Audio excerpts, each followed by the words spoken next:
All right, let's kick this thing off. You know what it is. It's Deck Tech Day, kind of. If you're watching this live, then it's a little early because the Wizards decided they would not work around our Deck Tech schedule and put the early access streamer event on a Wednesday. So we do this today. We've got a couple decks, and then we'll probably be building at least one for the show. We jump right into it. We have a submission to start off from Terrible Norwegian Gaming.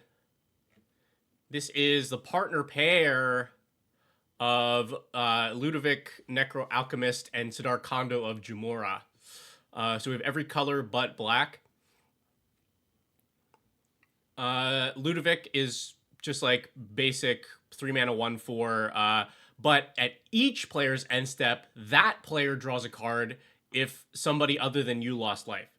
So as long as they are hurting your opponents or themselves, then they get to draw cards. This is incentivizing your opponents to hit each other. And then you have Sidar Kondo, which has flanking, and creatures your opponents control without flying or reach can't block creatures with power 2 or less.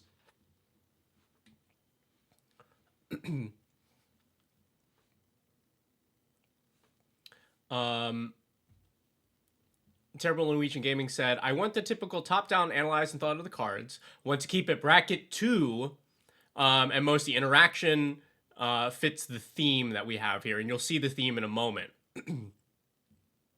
There are some bombs, which we'll go over, but they're supposed to be there for a surprise, and you'll see they're a little bit off of theme. Here's a little sneak peek. Elish Norn and True Conviction, I feel, are a good fit here. Craterhoof is a safe finisher, which your pod argues. I believe I'm reading this correctly. Craterhoof is a safe finisher, which my pod argues fits the bracket 2 vibe. Yet I've been unsure. So I think Terrible is saying the pod says yes, Craterhoof bracket 2. But Terrible is not sure that that is correct. And then we are looking for some cards that they might have missed for this type of deck, and then looking for some cuts and things.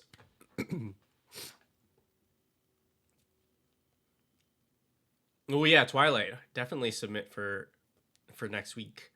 Okay. So we have these two commanders. I think Ludovic is here just for colors, and Sidar is here because it actually plays into this a little bit. But I do want to point out that these two commanders actually synergize because Ludovic rewards your opponents for hitting each other and not you. And Sidar Kondo, the effect applies to all of your opponent's stuff all of the time. So you are making a lot of creatures on the board unable to block, and then rewarding your opponents for hitting each other with them. So I think that's some nice synergy that lightly complements what we're doing in the deck.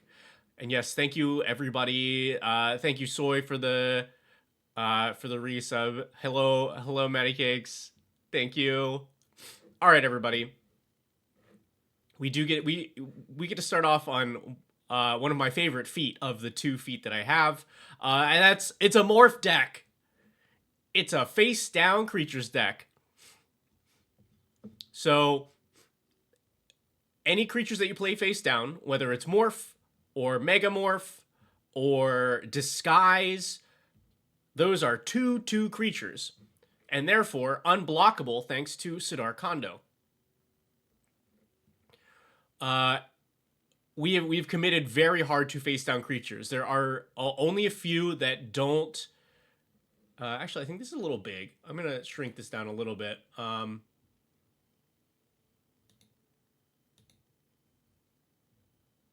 Yeah, I think this is good. The few that don't either synergize, so cost, from the face down creatures deck, the precon. Adelan Jackal works really well with Sidar Kondo since it ramps you every time that you hit a player, and it is power 2, so it's always going to get in, or almost always going to get in. A couple other cute things like Professional Facebreaker, just very good card, but also unblockable or hard to block with Sidar Kondo and rewards you for hitting all of your opponents. Mirror Entity, also very cute because you can swing with a bunch of 2/2s. Then once blocks are not declared, you can then use its ability to pump them all up. Jasmine Boreal, also cute because morph creatures technically have no abilities. It's strange because like you would think they have an ability to flip face up, but that is not an ability of the face of the card that we see, which is the back of it. It's weird. You just have to trust me. Jasmine works with morph creatures. Yeah. But we have a nice spread of all of the face down mechanics that all work together. And then here at the top end, so this is a little bit of what they mentioned in the note. So they have just a couple top end bombs. We have Ancient Copper Dragon. We have Balefire Dragon, which board wipes an opponent when it hits them. We have Elish Norn. We have Craterhoof Behemoth. Games do need to end, and this is a pretty specific archetype, so it can be hard to find thematic finishers for this, but we'll get back to that. Ramp. All of so they mentioned this. All of the interaction is on theme. Cyber Conversion turns a thing face down. This is actually very good removal, because it doesn't trigger like death stuff, and it just like removes the abilities essentially. Reality Shift because your opponent gets to manifest. Break Down the Door gives you the option to manifest Dread, and Twist Reality is a counterspell that has the option to manifest Dread. A little bit more ramp. Scroll of Fate is a lot of fun. There's so many things you can do with Scroll of Fate, but here I think it's pretty honest. Where you want to put creatures face down anyway. This goes as a free one every turn.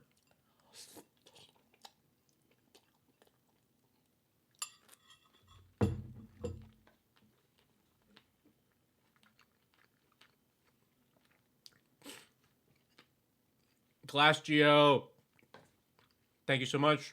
And hello, Geekman. Now we have an interesting spread of enchantments in this deck. We have some that you would expect for a face-down deck. Secret Plans, True Identity, both giving us a little bit of card advantage. Threats Around Every Corner, giving us ramp. Ugin's Mastery, helping us to flip things for free. And then, like, They Came From the Pipes, Primordial Mist, Veiled Ascension. I support that, so I definitely go to karaoke. It's taking all of my self-control not to belt this song. But I can't afford to lose my voice right now. But we have these two effects here. We have Awakening and Wilderness Reclamation. Awakening, this is a wild card. At the beginning of each player's upkeep, you untap all creatures and lands. Straight up. This is everything. All players, creatures, and lands untap on each player's turn. Sure, and then Wilderness Reclamation is untapping your lands at the end of turn. Geo, I can guarantee you that it has not hurt your productivity as much as it has hurt mine. Don't tell Nerd Girl that, but yeah, it's hard to stop playing. Yes, thank you all for your support. By the way, it is very scary to have one of your most important pieces of equipment, in this case our camera, just stop working in a way that we didn't understand. So It was a huge help to be able to turn around and be able to pick one of those back up. So I really appreciate that. We have a couple other cards that are like card advantage, and then True Conviction, which was mentioned before. Gives your creatures double strike and lifelink, which is nice as a finisher because it is not boosting our creatures, so that like it's not boosting their stats. So they're still, for the most part, going to be unblockable with Sidar Kondo, but they're doing double damage.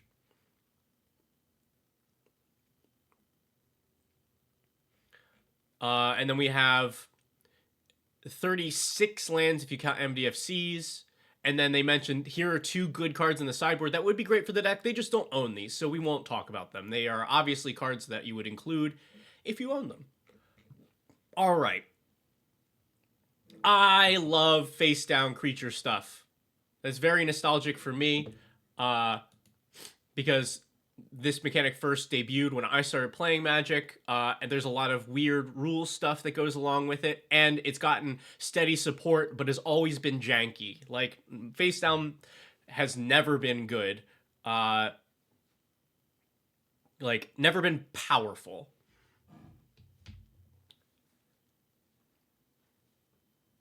Let's start off with some cards that I would suggest for this. Terrible has done a solid job of finding a lot of things that work out well and a lot of essential pieces. Like we have a lot of interaction that is coming out of our face down creatures. We have a couple like bounce effects. We have card advantage. And we have some stuff that just helps us get the job done and win the game. A big one for me, so we're running this Scroll of Fate. Great card.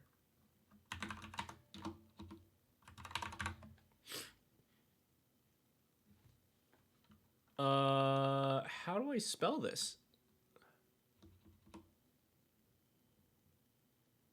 Oh, the K is in projector, not in panoptic. Volunteer, what about Animar? Animar's in the sideboard because they don't own the card. But yes, it would be very good here. Panoptic Projector. Also gives you a free face down creature each turn and doubles your flip triggers. I mean, if you're playing if you're playing face down stuff, this to me is an auto include. It's just very cool and niche. You gotta run it. Yes, Hauntwood Shriekers is in the deck. Hauntwood's Shrieker.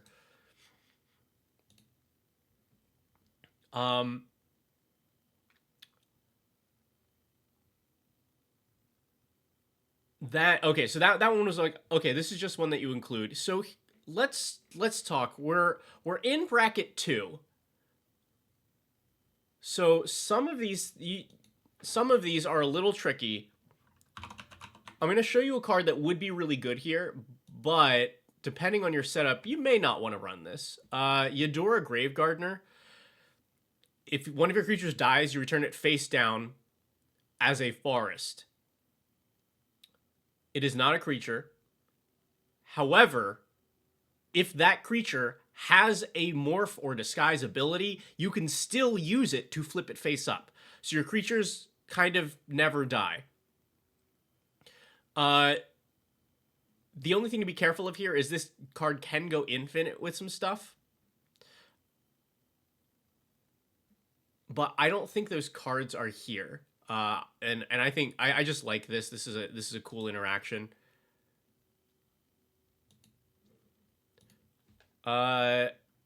Volunteer mentioning Ixodron. This was also on my list. So it sounds like Terrible wants to keep interaction thematic. And because of that, we don't have any board wipes. Because like what is a face down board wipe? And we've snuck this Balefire Dragon in as like kind of compensation for it. I don't like this. Like, yeah, it's a good card, but it seems so out of place here. And we definitely can get some thematic board wipes like Ixodron. This turns everything face down and it becomes a 2/2 with no abilities. So essentially a board wipe, but very much in our morph style. Along with that,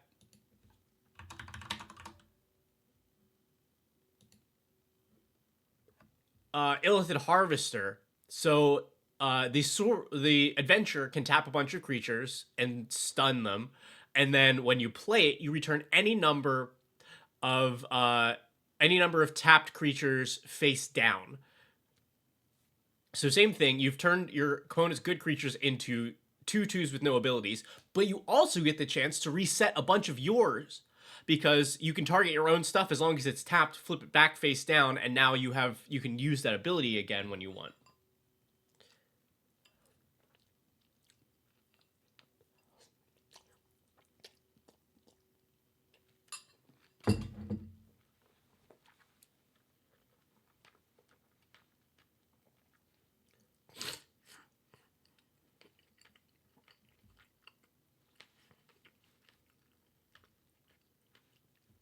Now, Rob the Princess mentioning All Is Dust. All Is Dust is synergistic since your face down creatures are colorless.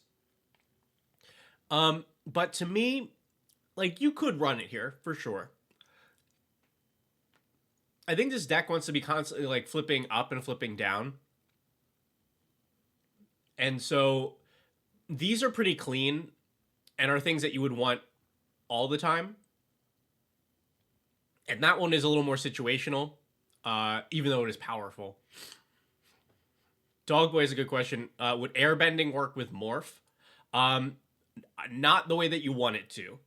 So if you airbend a morph creature, whether it's face up or face down, it goes in exile face up.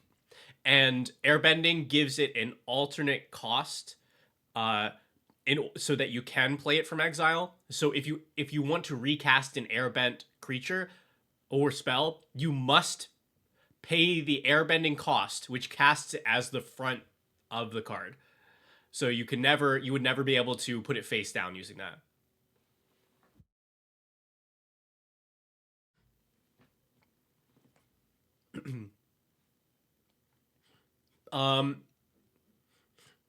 Oh yeah, so we're talking about board wipes here. So for the same reason, Elish Norn is fine, but I think it has like kind of the same problem, where it's out of place for this deck. It even like sure it probably kills a bunch of your opponent's creatures, but it turns off your unblockability.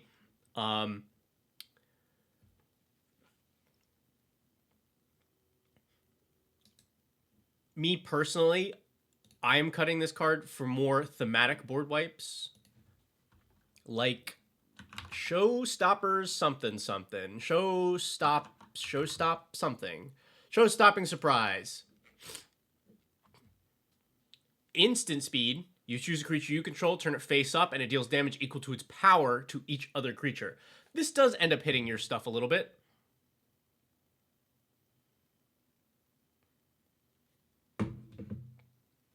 But the fact that it is an instant speed board wipe that synergizes with your flips, this is very good.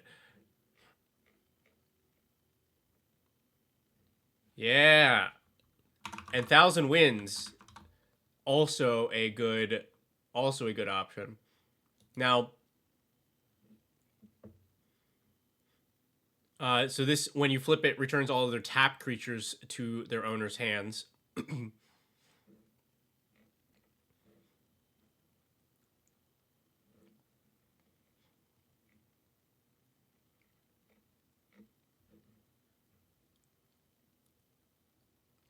I also think that we can trade out some stuff.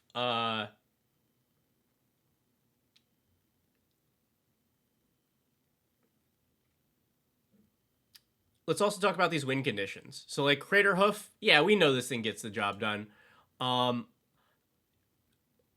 It is a clean way to end the game in any deck that will have a number of creatures on the board.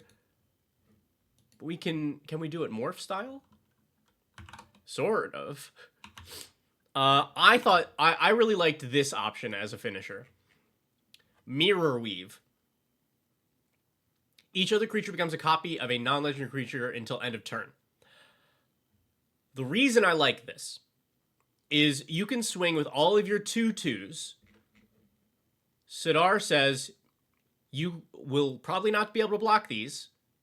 And then you cast Mirror Weave at instant speed, turning all of them into whatever big, bad, scary thing that you or your opponent has.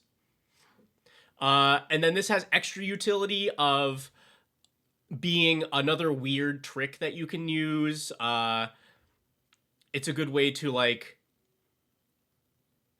deal with creatures that have like abilities on board that you don't want to happen.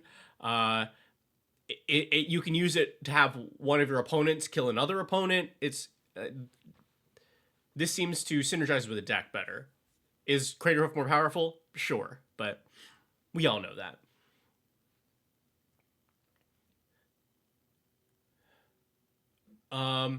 Oh, that's okay. So I did want to point this out.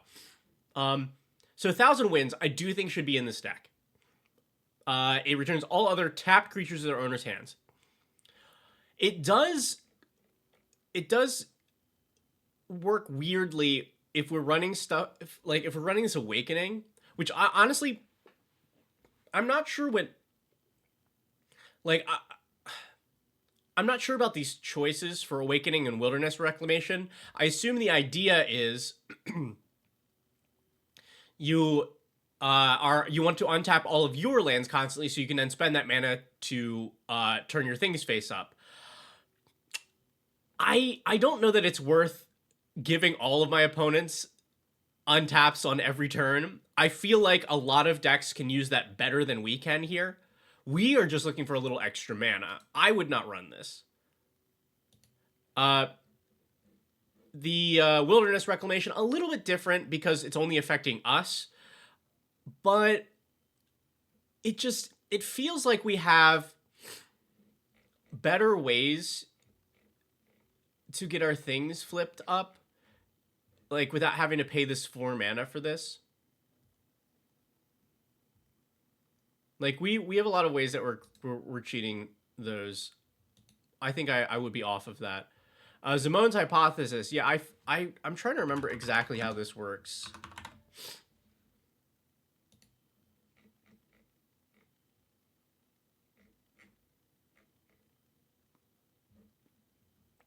Put a counter on a creature, choose even or odd, return each creature with power of chosen quality to its owner's hand. So yeah, and this is fine. We will pretty consistently be able to choose to return the odd creatures to hand. I think that's a solid choice.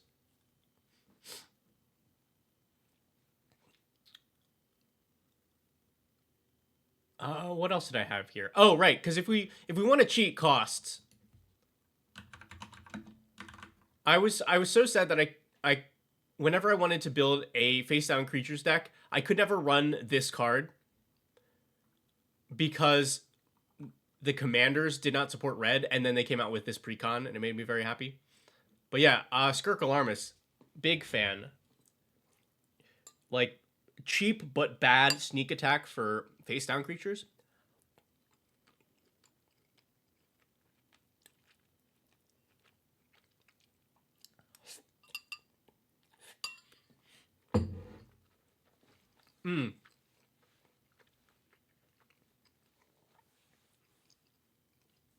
Yeah, Geo, we will definitely see more lesson support in Strixhaven.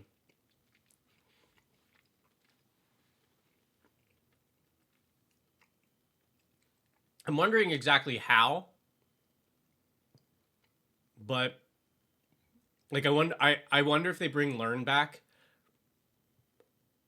But we'll definitely see some more good cards for Iroh.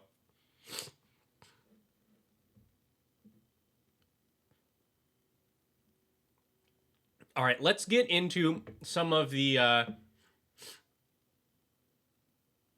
all right. I do think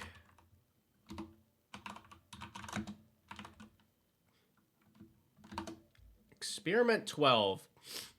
Because if we want like finishers or ways for this to be relevant, you could consider this card. It does conflict with Sidar Kondo because, well, sort of. It conflicts and synergizes. Because whenever you flip something face up, you essentially double its power permanently. So on your initial attack, you can swing in with your 2/2. Sidar makes it unblockable. Then you flip it up, hit for a bunch of damage. After that, though, since the pump is permanent, it probably won't be unblockable anymore, but it will be large, and I think we're okay with that.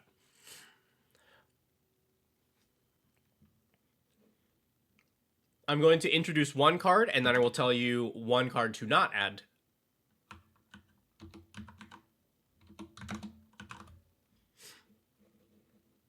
This is one of my favorite face-down cards, Vesuvian Shapeshifter. It's a clone that clones when as it enters or as it's turned face up. So it means you can copy morph abilities, and then it resets itself at your upkeep if you want. So like with a morph to flip face up for 2 mana, being able to copy any of this stuff is really strong. And clones are fun. If we're trying to make this bracket 2, you probably don't include this.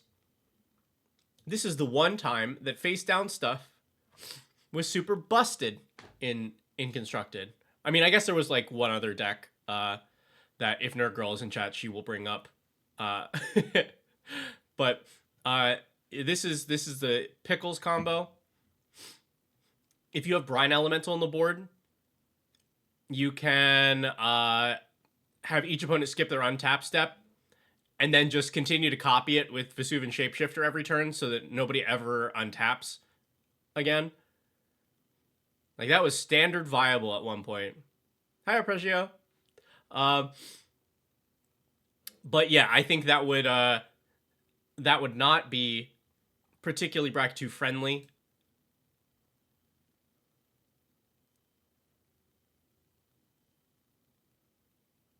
So I don't recommend that, but I do recommend the Shapeshifter.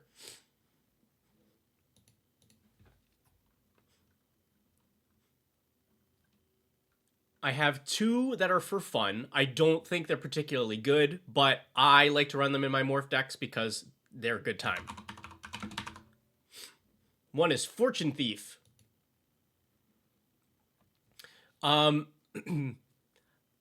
It weirdly has the worship ability, which is in white, but I think this was from, yeah, we can see it on the symbol. This is from Time Spiral when they were doing some weird color pie stuff. So it's still not great because you lose to plenty of things. You lose to life loss, or commander damage, or just this thing getting removed.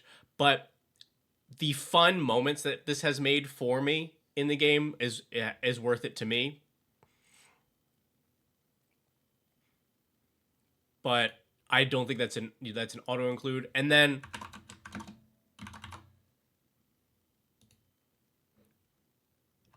I feel like you got to go with Croson Cloud Scraper here, right? This is the OG. How could they put a number this big on a card and then, you know, whatever else happened? But if our deck is able to send a mystery 2/2 unblockable and then flip it up, this seems like exactly what I want to do. Sure, you're probably not trying to pay 9 mana to do it, but we have other ways to flip it.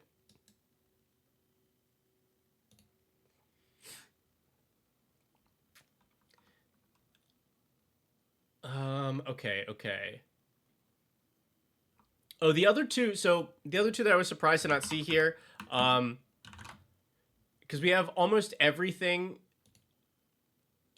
almost every bit of interaction that we can have, which I think is important, because one of the strengths of these face down strategies is keeping your opponents guessing on whether or not the creature that you have face down is funky interaction or a heavy hitter.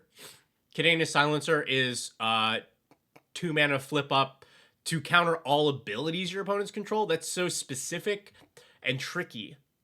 I love this card. Void Mage Apprentice is a possibility. That is expensive for a counterspell. Here,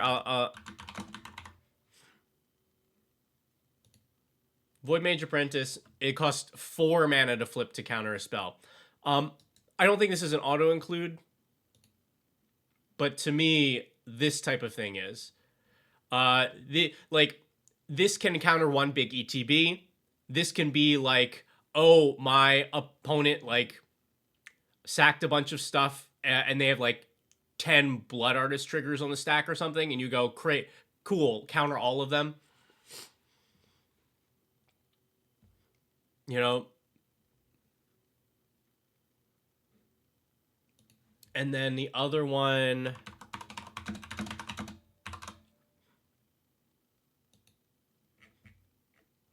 I highly recommend Mastery of the Unseen.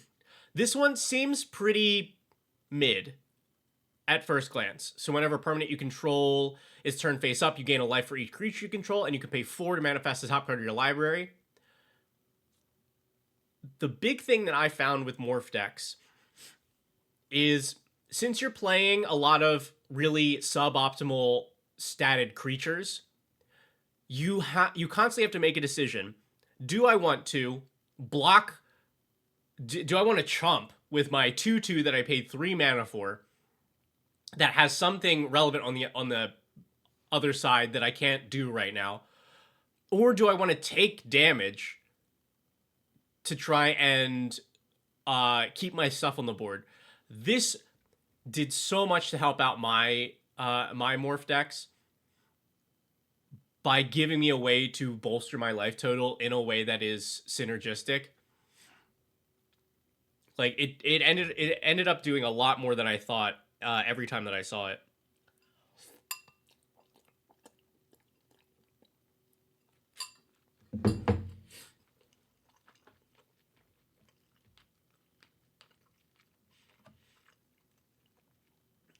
Let's talk about some cuts.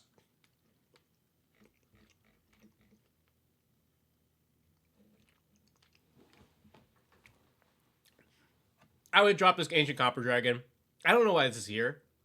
I mean, like, sometimes good card, just good card, and Ancient Copper Dragon is, like, a good example of that. But it feels so out of place.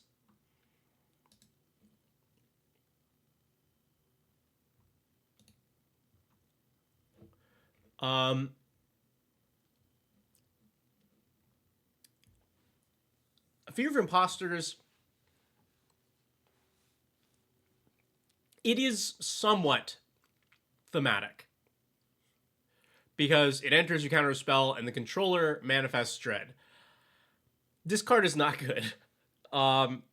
It's fine, but I feel like having your opponent manifest dread is not enough of a thematic, like, tie-in to me.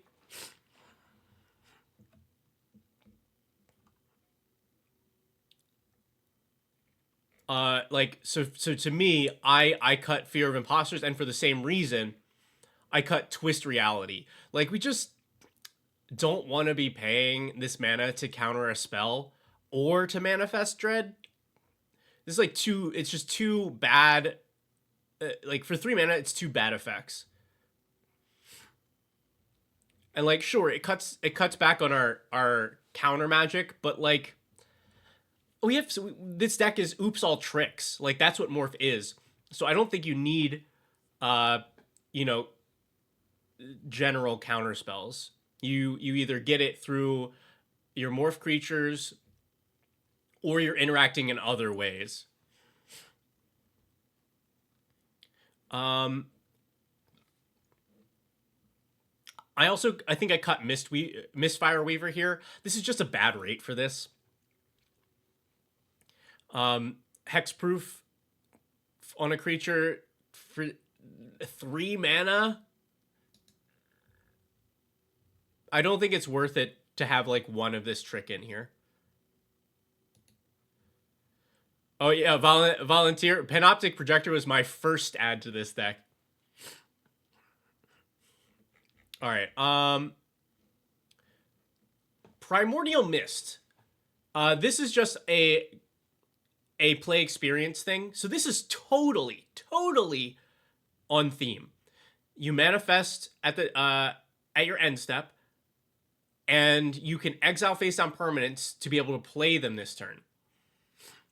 So what this means is if you hit something that couldn't be turn face down or turn face up, like another enchantment, or even like an instant or sorcery, it means that you can use this to play those cards still. My experience is that this is actually not a great face down. It's not an auto include for face down decks, particularly ones that are like this, where we have the majority of the deck is creatures that we can turn face up anyway.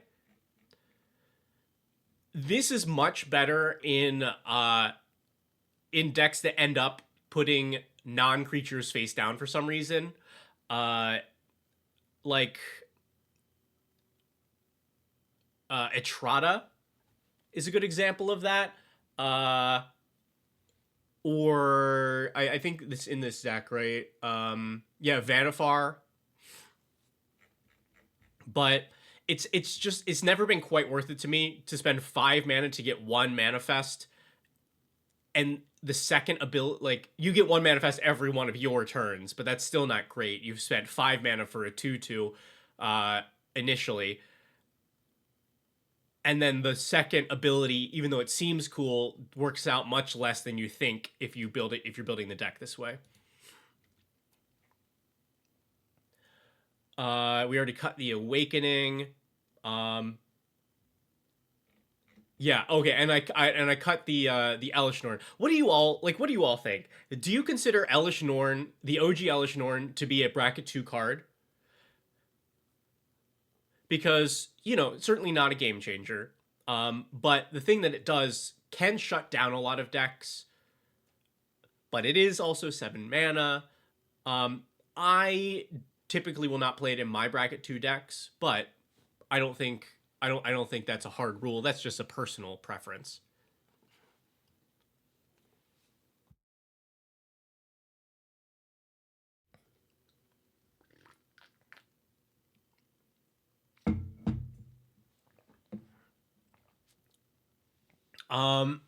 Good job, me.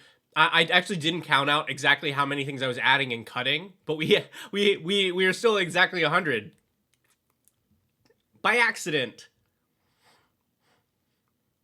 These decks are God, I have such a soft spot in my heart for these kind of decks.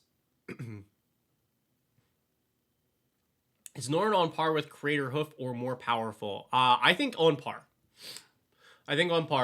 Crater Hoof will allow you to win in positions where you couldn't have won with most other cards. And Elish Norn can shut down decks in a, like, Elish Norn is essentially a stacks piece. If Hoof is okay, then so is Norn. I mean, I also cut Hoof.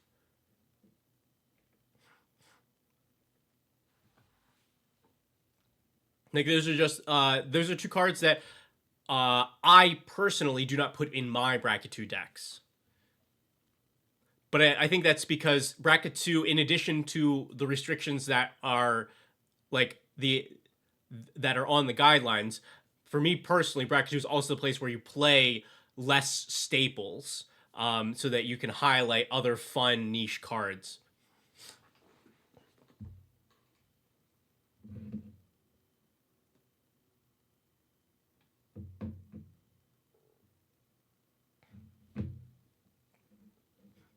So yeah, I feel pretty good about this.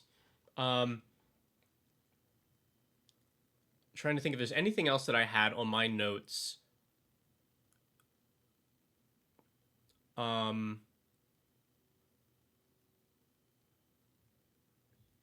Yeah. Oh, okay. Wait. So then the other thing, I just think this is interesting. So in the note that Terrible sent over, I'm pretty sure what they're saying is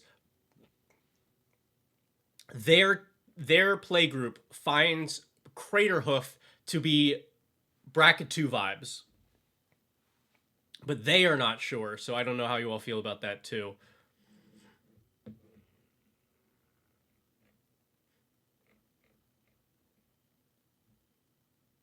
But yeah, I like it. I think this is a cute way to get 4 colors for your morph deck that has synergy with the deck itself. And then we have just some face down creature all stars. Oh, that was the last thing. Yes, I did have one more. I okay. Um, where I could have sworn I put this in my notes. Was this maybe not for this?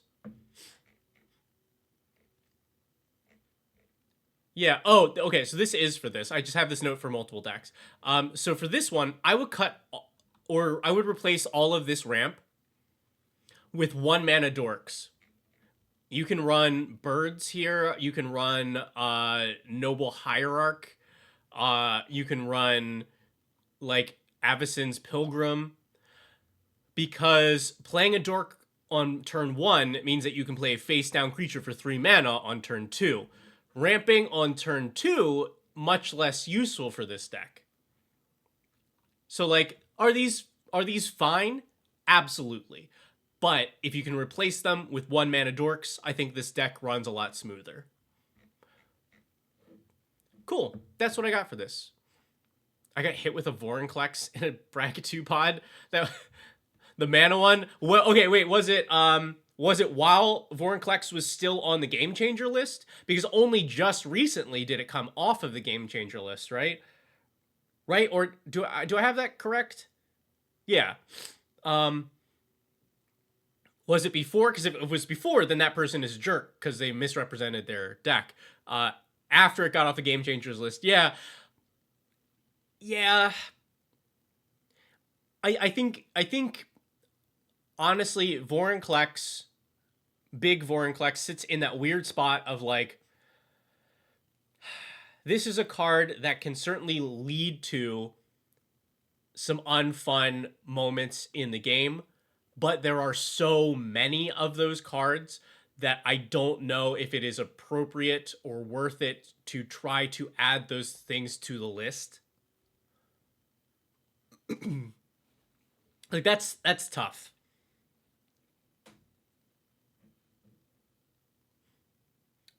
Let's head to our second deck for today. This one submitted by Moj. Let's see a couple more cards this way. Is brand new Sokka Tenacious Tactician. So we're in Jeskai colors. He's a 3/3 with menace and prowess, gives all of your other allies menace and prowess, and whenever you cast any non-creature spell, you make a 1/1 ally. Solid. Very solid. I think also like totally nails Sokka at this point in the story. Like this is much later in the in the story. He is for sure red. I think is probably Boros to start, although I think the uncommon version is like Azorius. But to me, he was always Boros. He's like, okay, I'm impulsive, but I'm also like group oriented, and I rely on my like kind of combat smarts to carry me against like all of these people that can wield fire and rocks and shit. And then the blue comes from, okay, he's had some experience here. He's learned. Yeah, I think this is a great execution of this character here. But Moj says, the goal of this deck is to spam a bunch of cheap non-creature spells, mostly in the form of Cheerios, meaning zero-cost artifacts, to flood my board with a bunch of allies, give them prowess triggers, swing in for big damage. looking for other good Cheerios or non-creature spells that I should be playing in something like this. And maybe I should consider Long Shot, which is another new card that was released, which is funny. We'll talk about that in a moment. And are there some other Avatar bangers that I might have missed?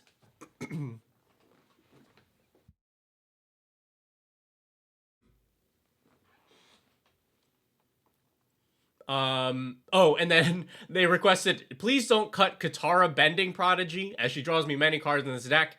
I definitely wasn't planning to. I think this is both flavorful and very good here.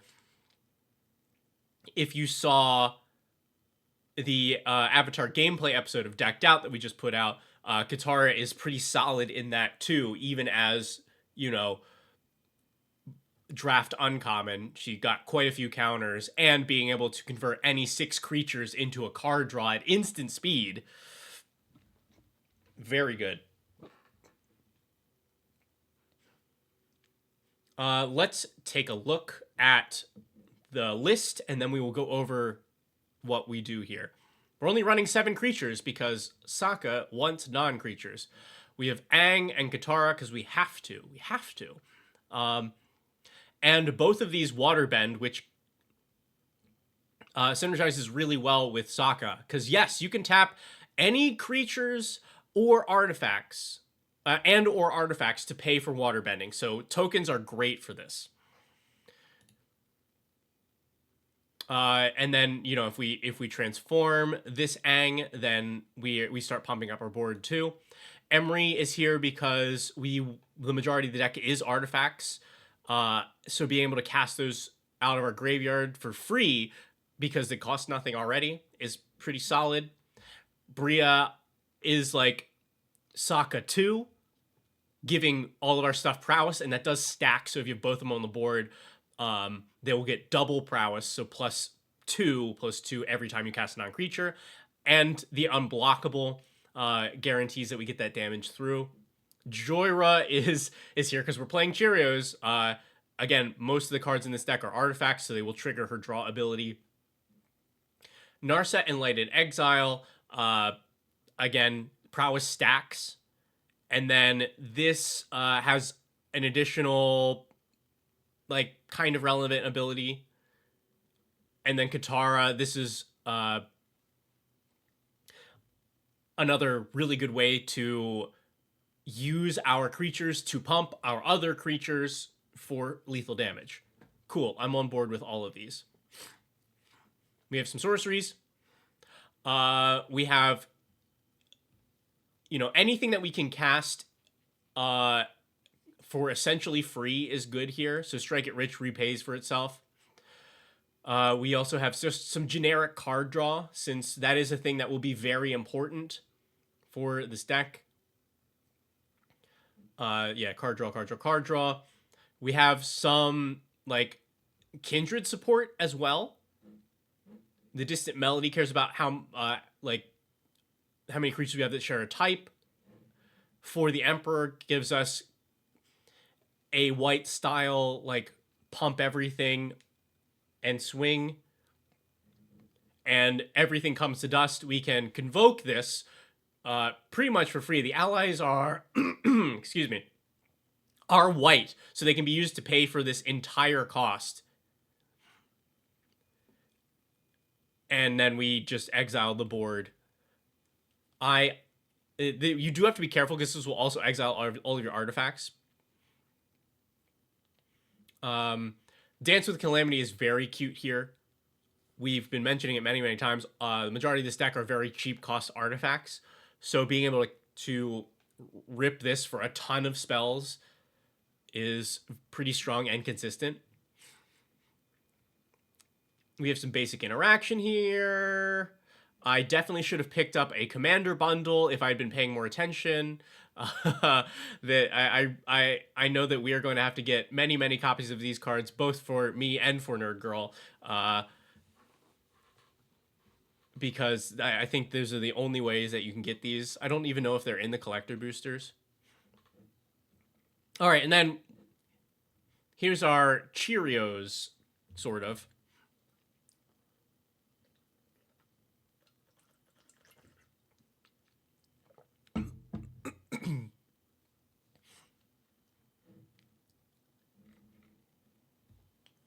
Yeah, if you Nurgle, if you see any deals on the Commander bundle, should pick those up because I think that's the only place that you can get these. They are in the collector boosters. Okay, we'll open a bunch of those too. Okay. Ooh, Moj saying they are not, but yeah, I mean that you're guaranteed to get at least. I don't remember exactly how they work. I think you might get like one of the free spells in one tutor or something. But anyway, so this is the core of the deck. Casting a 0-cost artifact means that we trigger Sokka to make an ally, and we probably do some other stuff. But playing a bunch of these means we get a bunch of 1/1s for free. We have 4 that cost a true 0. We have a bunch that like you can sacrifice for cards, or that help to like generate mana to replace themselves. A little bit of everything here. And Mana Rocks, of course, also triggering Sokka and helping to cast more things later on.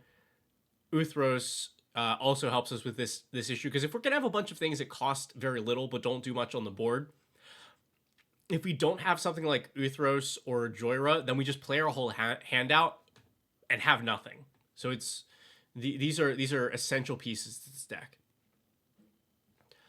Enchantments also trigger Sokka. We have some haste enablers like Rising of the Day and Mass Hysteria, because we want to be able... This is like a pseudo Storm deck. You should be like holding back a bunch of your things until you've got Sokka on the board, and then you're ready to just go... Now I have a bunch of allies, and they've got a bunch of prowess triggers, and the haste means that you can also send it for lethal that same turn. We have some other things that help to support. We have a lot of enchantments that draw cards. We have the new Sokka's Charge that is a really good rate to give all of your allies Double Strike and Lifelink for 4. Shared Animosity, also another good way to guarantee that you're swinging for lethal. And yeah, Moj had mentioned the interaction here with Jeskai Ascendancy. This is very powerful. So whenever you cast a non-creature spell, you untap all of your creatures and boost them. But if you're untapping all of your creatures, that is resetting them to be able to waterbend. So transforming Aang or drawing cards off Katara, that's excellent. And then we have 30 lands, which I have been told not to worry about. I worry about, but I will try not to say more than that. This is a little bit more acceptable since we are running very low-cost things, and hopefully some of the suggestions I have for this will help to make that even more consistent. All right. Let's start off. So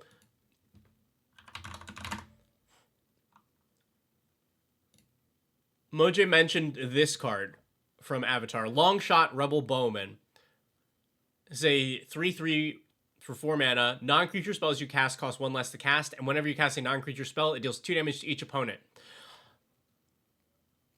Some mini spoilers. We will be putting out an episode of the podcast, the Good Time Boys podcast, where we discuss some new Avatar cards that have been on our radars. I think that this is a massive sleeper for the set. I think this is a new super staple. This does so much. This does so much on a single card for the archetypes that want it. And that's Spellslinger. That's artifacts. That's like if you're, I don't know, weirdly in red, like red Enchantress. Like a single card both reducing those spells and paying you off for casting them is so good. If you compare this to anything else like Gutter Snipe, it's just like, God, this card is so good. So yes, I do think you absolutely play this here, because this also says, hey, all of these 1 mana artifacts also free. And I think there's a huge difference for if we're trying to do our big ally storm turn to swing for lethal. There's a huge difference between 1 mana and 0 mana. I have some more Cheerios for you. Now, you know, this is preference. The card comes with a price tag. What is this really the cheapest? Is this really the cheapest?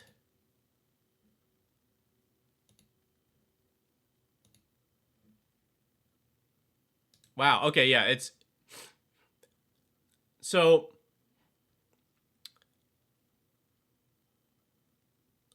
You have lotus petals? Okay, excellent. Yeah, this is the best Cheerio. Like, this is ideal.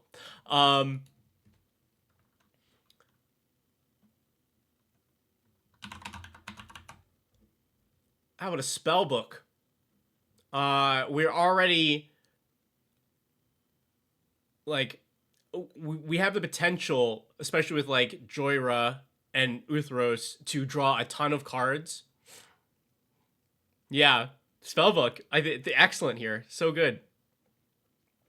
Especially since I noted there was what, this expedition map here, and I was like, what is this search for? Reliquary Tower or Three Tree City.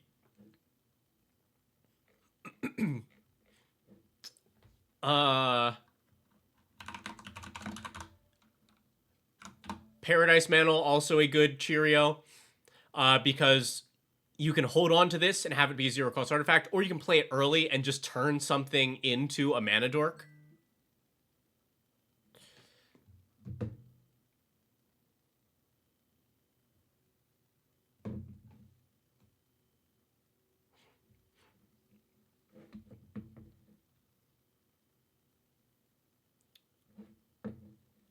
And where is... Oh yeah, okay.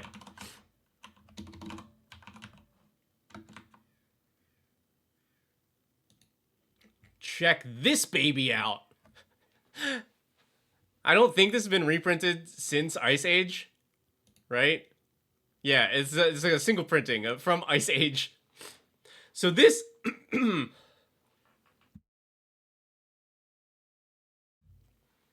it's a lot of words on it. You will see me play this on an episode eventually that we have recorded, but I won't say more than that. It costs 0, and what it does, you pay 1 and tap it, and you store the mana that you used for the ability on it. So it's like, okay, I'll pay 1 blue and tap this. You put you have essentially stored 1 blue mana in the amulet, and later you can tap it to use that blue mana.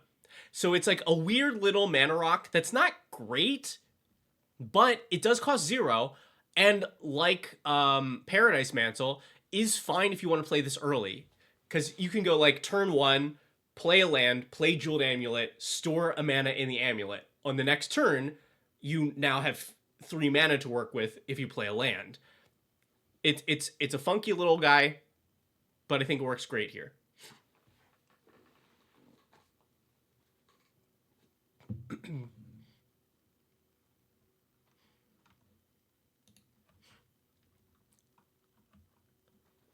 Yeah, this card is very cool. This even, like, weirdly sometimes sees play in CEDH, just because it gives, you know, it allows you to store mana on turn 1.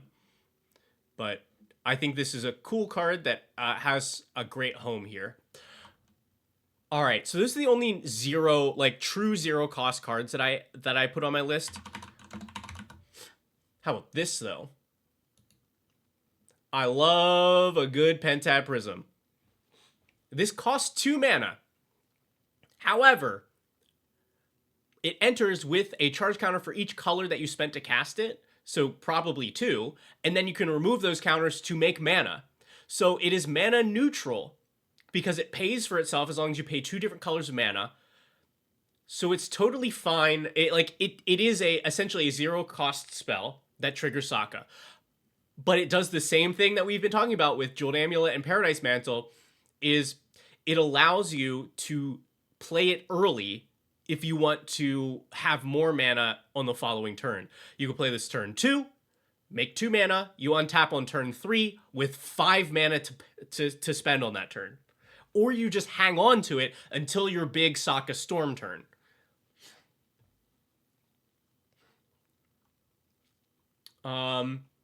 Now, I see Dogboy in chat mentioning a quarter shield. There are plenty of other 0 cost artifacts that you could run in this. There's a quarter shield or welding jar, or there's like a dark steel something. I don't remember the full name of it. There's a bunch of 0 cost artifacts. I think you could run these. I wanted to point out, because like they're all interchangeable. Claws of Gix, etc. They don't have any purpose other than being 0 mana. So I wanted to focus on the cards that I thought actually have more purpose than those. Like they actually contribute something else other than being a free Sokka trigger.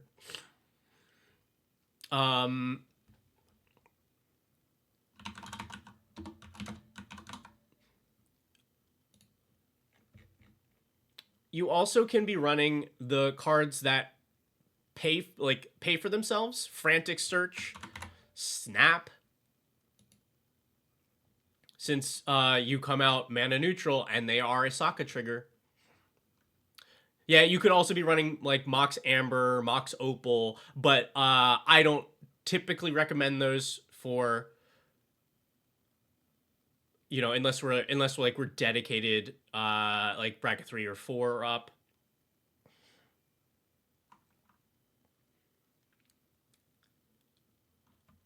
Okay, and then one more.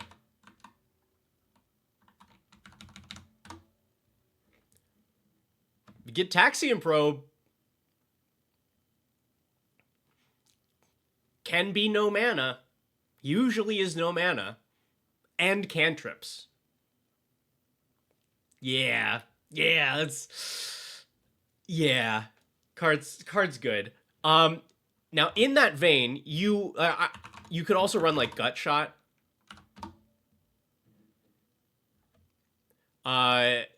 It's 1 damage is relevant.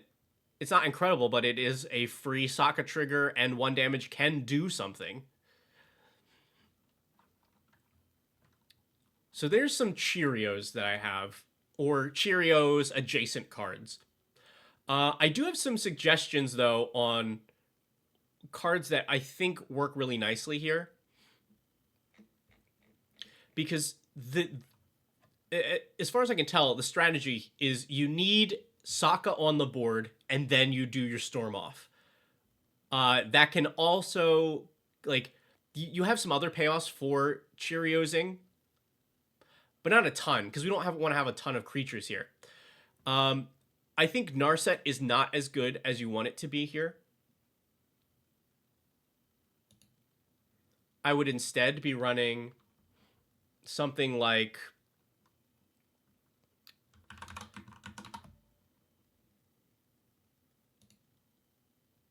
like Monastery Mentor gives you another copy, sort of Sokka for cheaper even, because this deck just doesn't function if you don't have one of these things, right? So we want to have multiple copies if somebody is smart and mean and just blows Sokka up every time that you play it. Aligned Heart instead of Monastery Mentor. I like Monastery Mentor here much better, because Aligned Heart is a slow burn, right? This is when you cast your second spell each turn, you put a counter on it, and it gets more and more counters, makes you more and more monks. But that's not really what this deck is about, right? This wants to do the one big turn, and this does not play into that very well. This says I have to kind of I can't hold up my spells in my hand for the big storm turn. I have to play at least 2 on my turn. So I don't like that here. I like Monastery Mentor much better.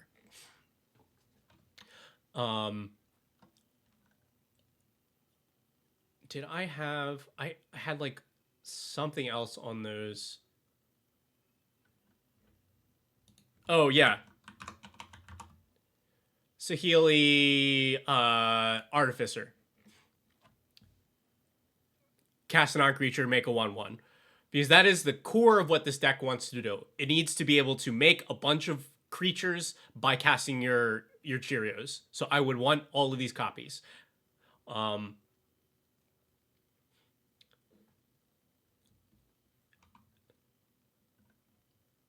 you want a static permanent that gives all creatures ally? I don't think we need that. We're happy for them to be allies, but we don't have a ton of ally synergy outside of Sokka himself, which gives menace and prowess, Sokka's charge, and I guess shared animosity. We have a couple things, but I don't think we need like Master Nexus here or anything. Murmuring Mystic is a little different, right? Because that's not non-creatures. Right, that's only instant sorceries. Yeah, and that is way worse for us. I think Hermes, though, is the other one, right? Yeah, when you cast a non-creature, make a bird, and when you attack with birds, you scry. So that would be the Murmuring Mystic that works really well here. All right. And third path Iconoclast. The cheapest option. Cast non-creature, make a 1/1. We do still want to keep our creature count down. Personally, I actually would cut this Emery. Sure, it gives you 1 more cast of a free thing from your graveyard, but I think this card is stronger when you can cast better things. So I would cut that. Cool. All right. Yeah, I see you all mentioning Vivi. So at this point, I cannot be held responsible for the suggestions that I make. Because this deck, the strategy inherently, I do love. I love a good storm turn, and it looks like this one would not make Nerd Girl too mad at me because it would win the game when I get to do it. I do think I like you absolutely run Vivi here. Like if we are doing this thing, you totally put Vivi in here. Like the card is just stupid good, and it does exactly what you want. Plus, it helps you dig out of a hole. Because what this deck wants 2 things. It wants to be able to storm off with more cards probably than you have in your hand, and it needs mana to keep going because there are only so many free things. We will eventually at some point start spending mana, and you need to cast enough spells in a single turn to make sure that you can remove players. And this, like, solves a million problems because the card's so good.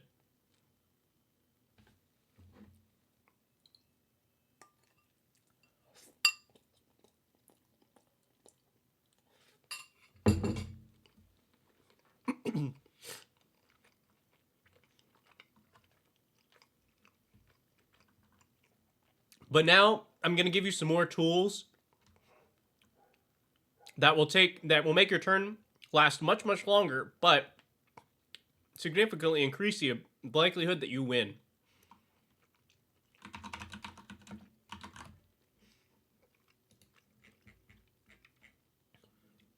Artist talent. Level 1, whenever you cast a non-creature spell, you can discard a card and draw. Super important.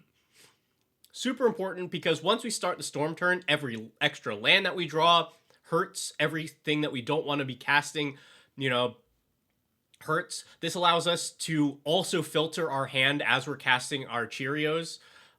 And then if you level it up to 2, you get a cost reduction on non-creature spells. So we start casting the 1-drops for free. We find our long shot. We start casting the 2-drops for free. This is a dirtler's dream.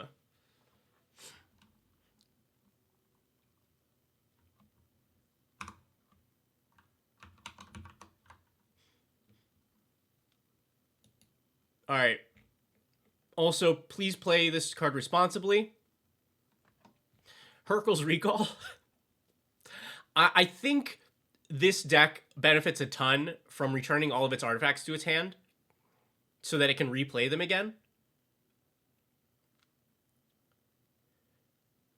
Because you can also just, there's so many, even your mana rocks, you can just float all the mana and then bounce them to your hand. And then their own mana helps to replay them again. So running Hurkyl's Recall or Rebuild, I think. Yeah, return all artifacts to their owner's hand. Or what's the there's one from Aftermath. Filter out. Return all non-creature, non-land permanents. Any forms of these, I think, are really powerful and help to ensure that your Sokka turn does the thing. Yes, you could also do Paradoxical Outcome.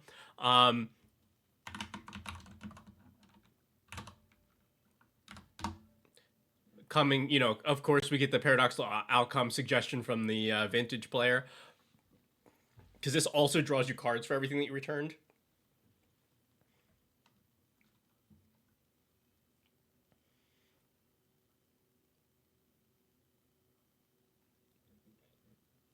Yeah.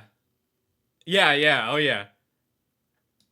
Yeah, this is a thing, and this is 60 cents? It does that much at 60 cents? You get a cool Time Spiral Remastered Retro for $2. That's a deal. Think about how many more game actions you can take with this baby. All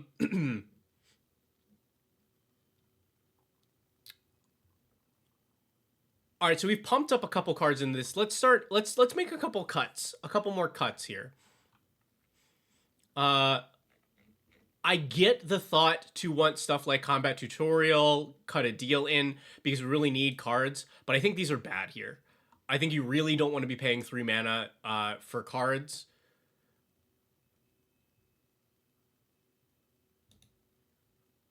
And hopefully some of the other things that we've added to the deck help to make up for that. I'm a little more okay with something like Distant Melody since the amount of cards that this could draw you is really high.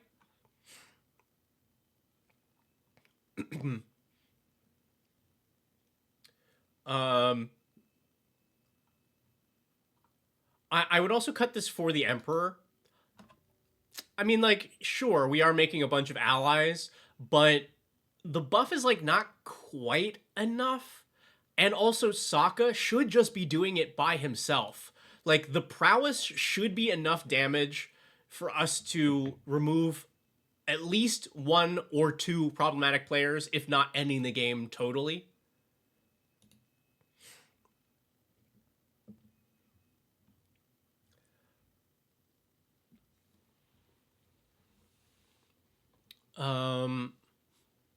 Your pet card? I'm sorry. You can, that, it being your pet card is already enough reason to run it. And that makes a lot more sense why I'm like, oh, this is not quite the thing. It's cool because it's a pet card. So keep it. Totally keep it.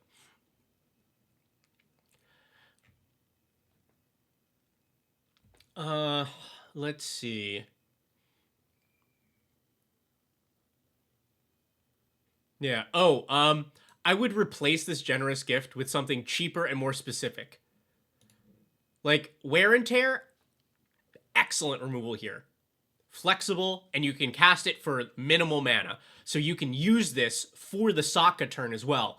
But paying 3 mana to remove a thing is pretty detrimental if you need that spell to be part of the Sokka turn. So I would swap this for anything else that uh deals with a problem for less mana. This could be Into the Flood Maw. This could be I don't know, anything that costs less mana.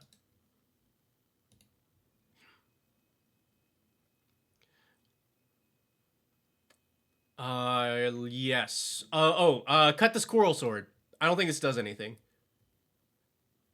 If it was colorless, I'd almost understand because you have you're adding some cost reducers into this, but it being a red pip for an effect that we don't need, bleh. I think same for Diamond Pickaxe. Like this is a little bit better since you can play it earlier on to use the thing, but I just don't. Yeah, I just don't think you need this kind of thing.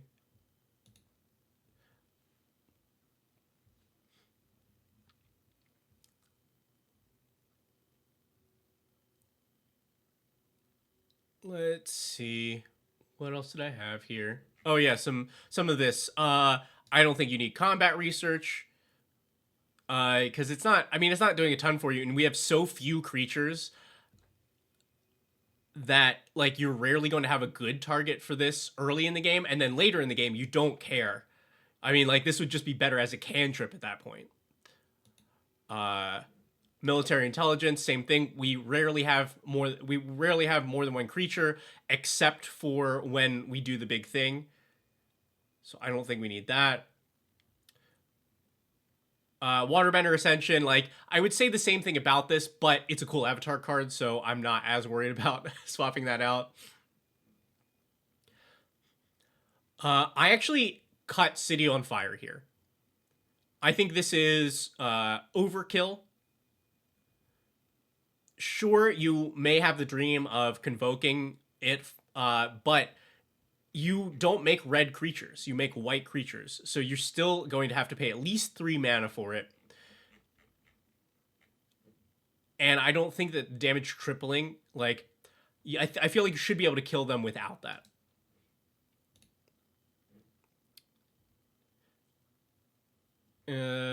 Reconnaissance. So please let me know because there may be something cute that I'm missing about this card, but otherwise, I think this is another thing that you don't need. Your creatures have evasion. Like Sokka gives them all menace. Uh, Bria can make them unblockable, and like we're fine with them dying. We don't need to remove them from combat.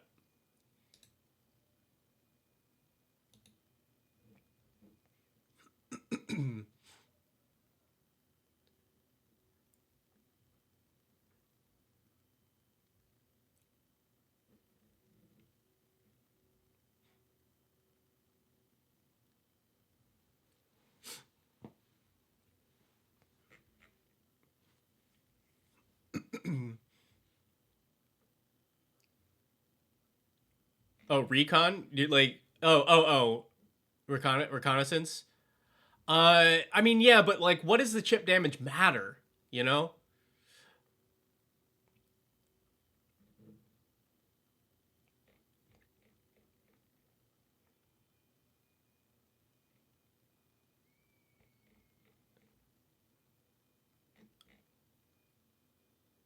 Yeah, there are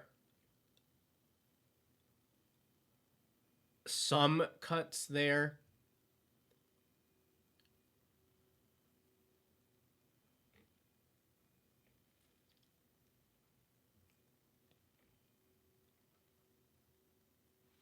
Hello, Zero. Oh, we're having a good time.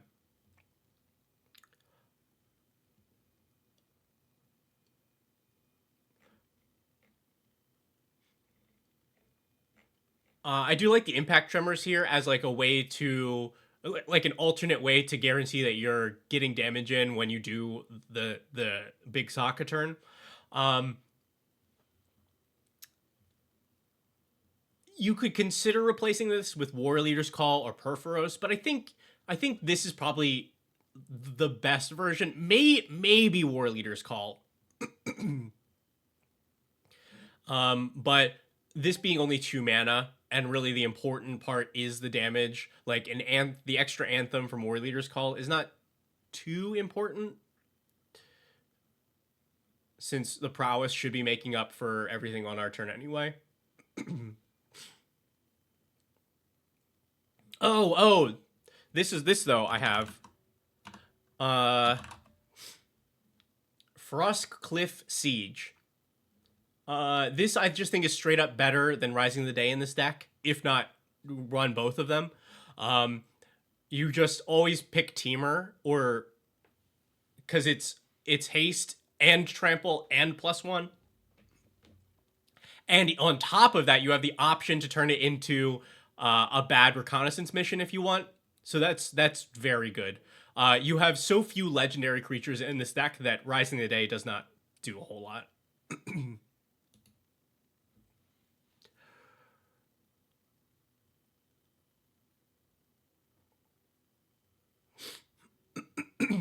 Now, something you could consider is actually replacing this Impact Tremors with something like Coruscation Mage. Excuse me. Or Kessig Flame Breather, or both. Because that actually cuts out a middleman piece here. Because for Impact Tremors to be good, you have to have Sokka or one of the other things that we added here that creates a creature every time that you cast. Otherwise, the Impact Tremors does not have impact. A Coruscation Mage, however, allows you to just play this and then start doing your Cheerios without having to have one of those pieces. And hey, if you do, even better. But I think this is a cleaner way to do it for the same cost.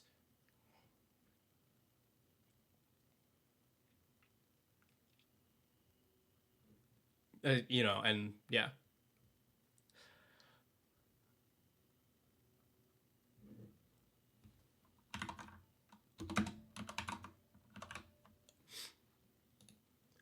I don't think you have to run this, but I would, because this is kind of the dream. So Rao, whenever you cast a non-creature spell, put a loyalty counter on him. So you can go, if you're instead of doing a Sokka Storm turn, you can go Rao, play a bunch of zeros, use the -10 to draw 3 cards, and give all of your instants and sorceries Storm. And sure, you don't have a ton of them, but it doesn't matter. By that point, you've cast a bunch of spells. Even if your Storm is just Strike It Rich or Git Probe, that does so much. I don't think that this is super optimal for this deck, but it would be really fun to me.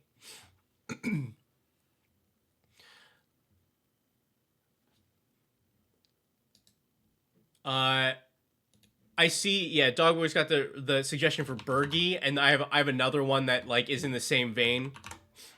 So you could definitely do this. When you cast a spell, you add a red mana, and this is essentially a cost reducer. It just depends on how once you add Bergie into stuff, then I'm okay, this reaches a new level of my storm turn. If you're I don't care, I am here to storm and go as crazy as possible, add it. If you're my friends are starting to sharpen their knives, then this is where I draw the line. But you also get pretty much the same thing out of Glaring Fleshraker here, with the upside that it does have more damage built into it. Since almost all of the things that you're casting are artifacts that are colorless, it will trigger the first part to make a spawn, which helps you to play more artifacts, and that starts pinging your opponents down.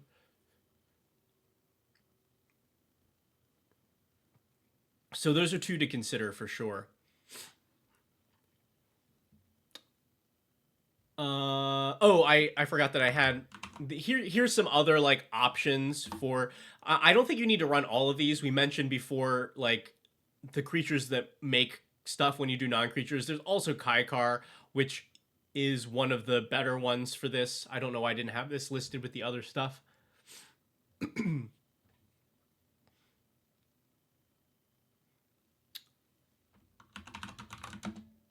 And then for more dirtling, we have Dragon's Rage Channeler. This card is just really good. Oh yeah, the other Kaikar makes like 1/1s also, right? This one is significantly better since you can then sack those 1/1s for mana if you need. But yeah, yeah, Dragon's Rage Channeler is perfect for this deck, because you really don't want to run into dead cards as you're doing your Storm turn.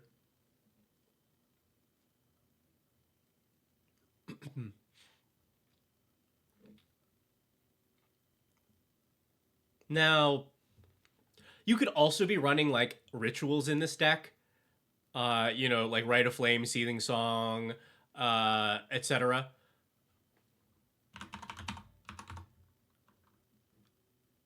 You could consider Battle Hymn here. Add a red for each creature you control for only 2 mana. It is all red mana, but it helps to pay for all of this stuff.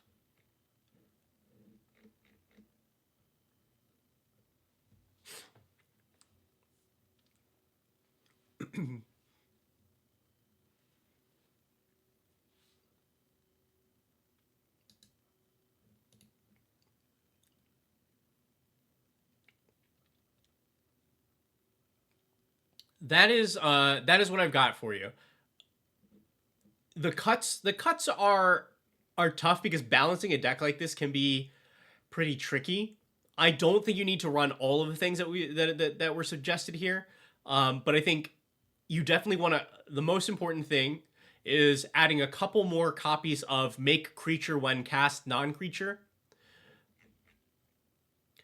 I would definitely add the free stuff that we included. I don't think you need to run all of the Hercule's recall effects. I think one is good because they're not particularly good earlier. I think I like rebuild because you have the option to cycle if it's not what you need at the moment. It hits all players, so even if you play it earlier in the game to bounce everybody's mana rocks to slow them down, that's fine. And then Paradoxical allows you to storm off harder. I think, yeah, I think you only really need to pick like 1 or 2 of those. Would Sokka make a good Dragon's Approach deck? I think Sokka would make a fun Dragon's Approach deck.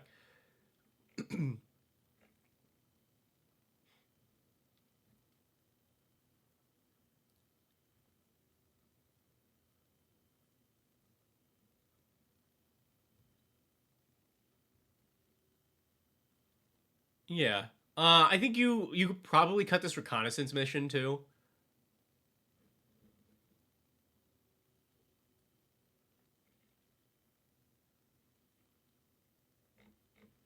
But yeah, it's a lot of stuff to consider.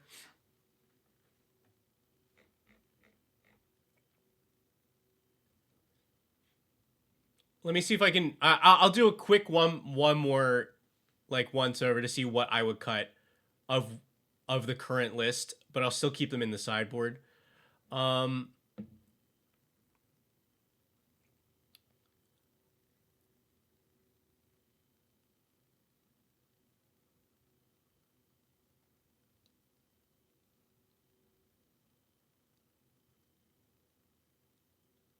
Let's see.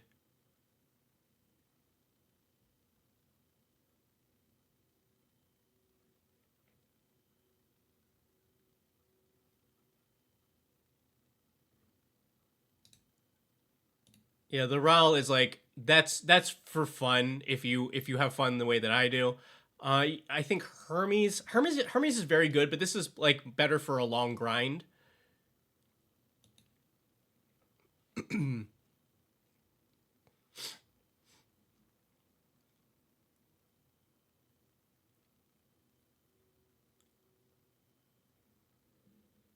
I assume that the insult to injury is you're playing around like fogs or one rings or whatever.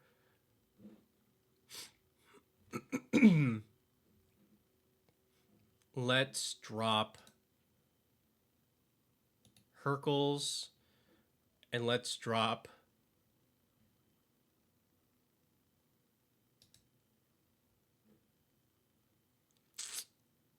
I think I like the cycling and the rebuild better.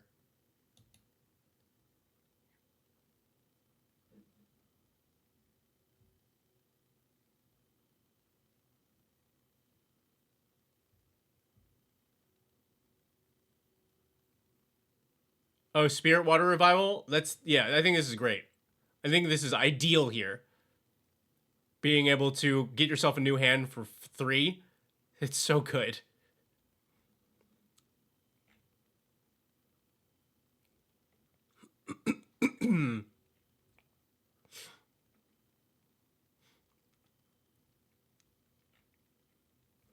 Yeah, I do think I would cut this Impact Tremors. I'm happier with the other effects that we have that deal damage with non-creatures. I think I would cut this.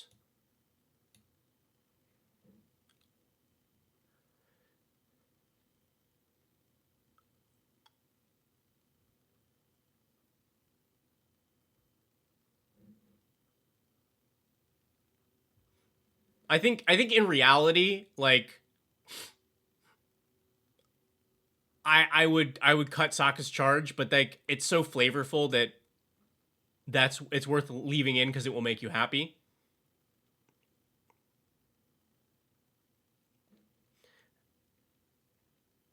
And I guess I wonder if shared animosity is also overkill.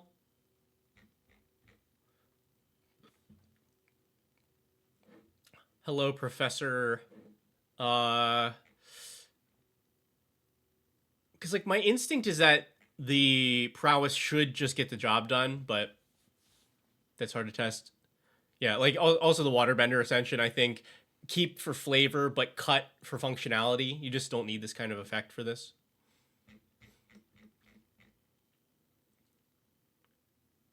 Cool.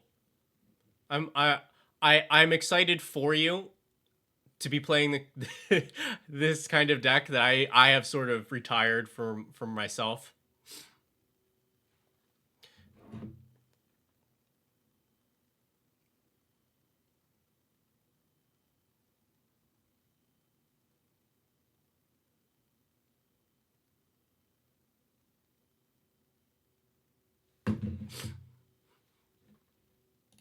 All right, we've got one more for today.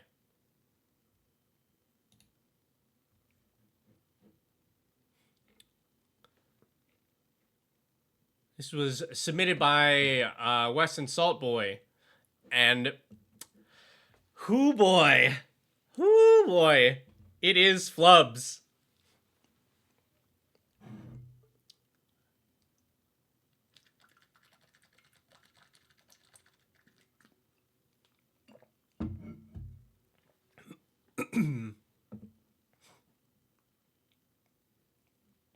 So, Flubs, you get an additional land drop each turn, and whenever you play a land or cast a spell, you draw if your hand is empty, but if it's not, you discard. Now, the note that was sent along with it, good with this being a 2 or 3, what would I add or remove? And have I played a deck like this? Did I like it or was it a waste of time?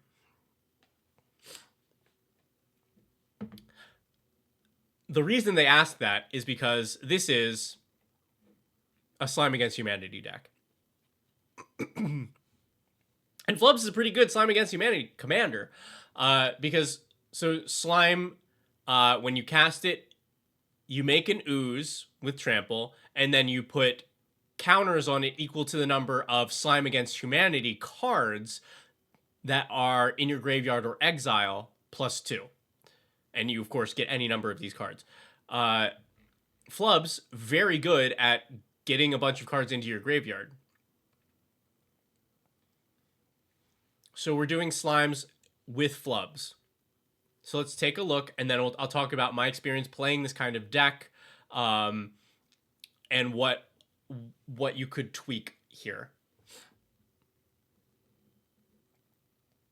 Yeah, Moj, that absolutely is a four veggies pod deck.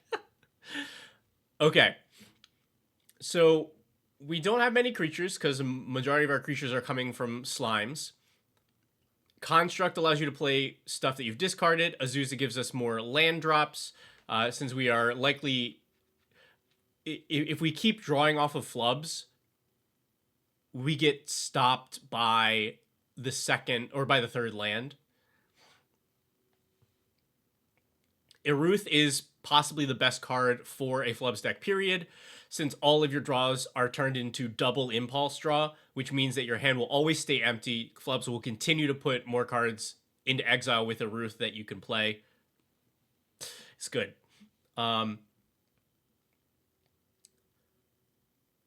Horizon Explorer is just solid, allows stuff to come in untapped.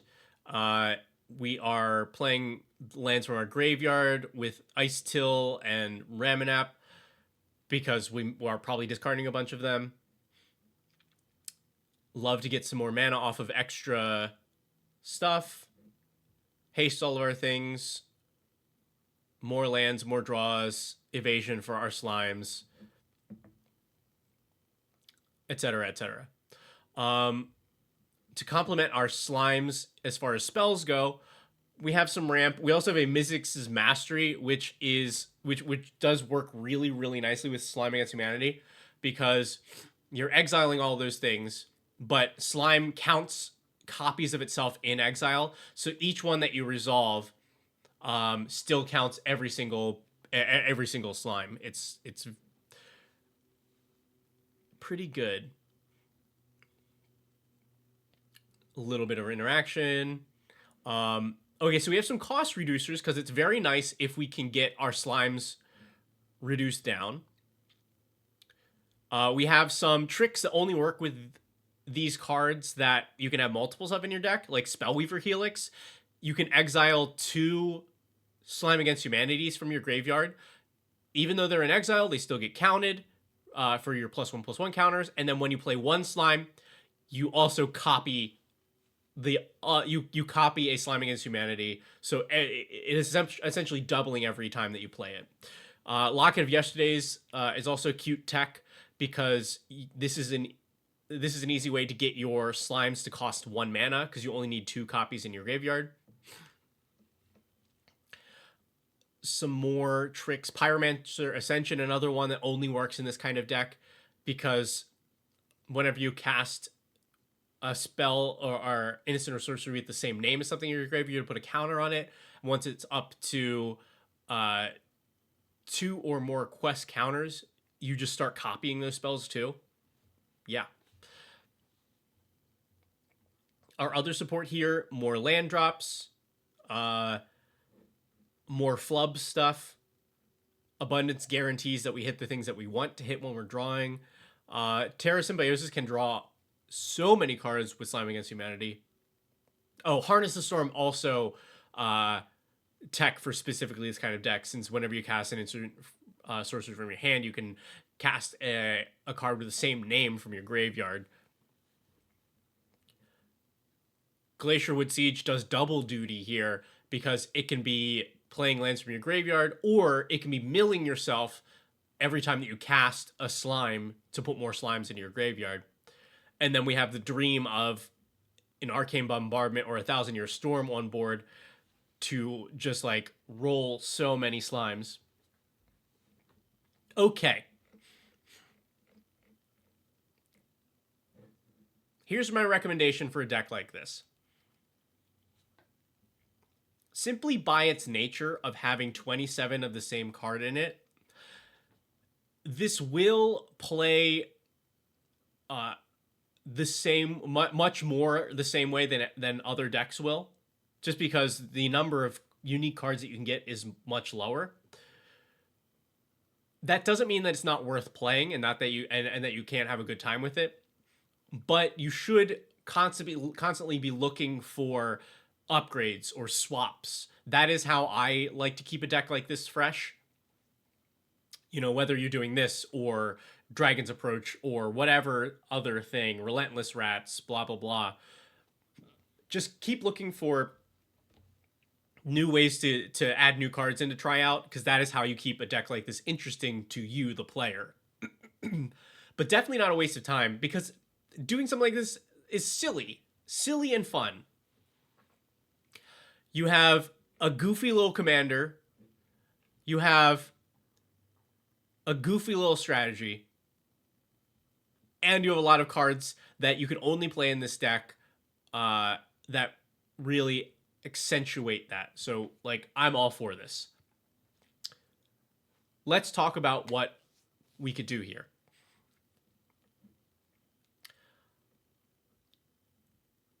First of all, I would replace this Fire Crystal. We do not have even close to enough red spells to make this worth it. I assume this is here because it is a haste enabler, but it is not a good haste enabler for this.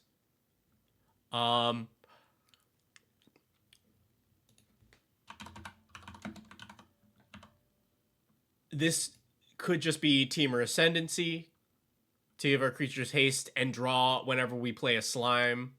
But the problem here is this does not work with the way that I said. I had planned to like set this up better. Anyway, this could be Temur Ascendancy, but you don't want it to be, because the way that Slime Against Humanity works, it makes a 0/0, and then it puts counters onto the 0/0. So the thing that is entering that Temur Ascendancy sees is a 0 power creature, so you will never draw cards off of this. The one which we said before, which would be a better option here, is Frostcliff Siege. Hello, Cecil.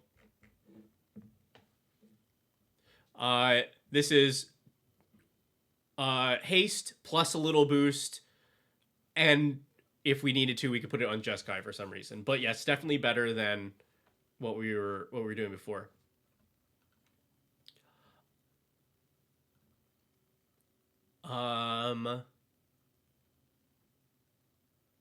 Oh, this should be running like every MDFC that you can find. Also, because you have a lot, you have cards that are giving you additional land drops, and you don't want to waste those when you have the opportunity.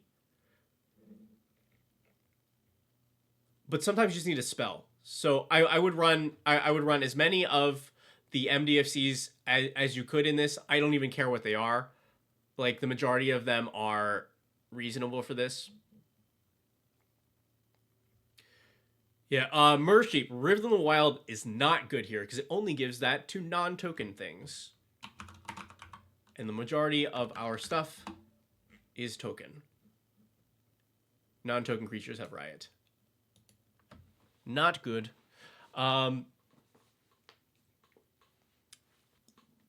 As a Flubs enjoyer, can definitely recommend Inti. I think this is maybe my currently most played card. Like, I think this is the card, aside from like staples, that is being played in the most of my decks right now. This just does so much. But in a Flubs world, it means that every time that we have to discard, we get access to more cards. And that's what we want. That's what we want. And they're cards that don't go into your hand. Is Quina, yes. So Quina's not in the deck. You could definitely run Quina for the funky Slimes interaction, where when you cast Slimes Against Humanity, Quina will say, okay, also make a 1/1 frog, but because of magic rules, you put that amount of counters on both tokens. The frog gets swole because of slime. You gotta just trust me that it works.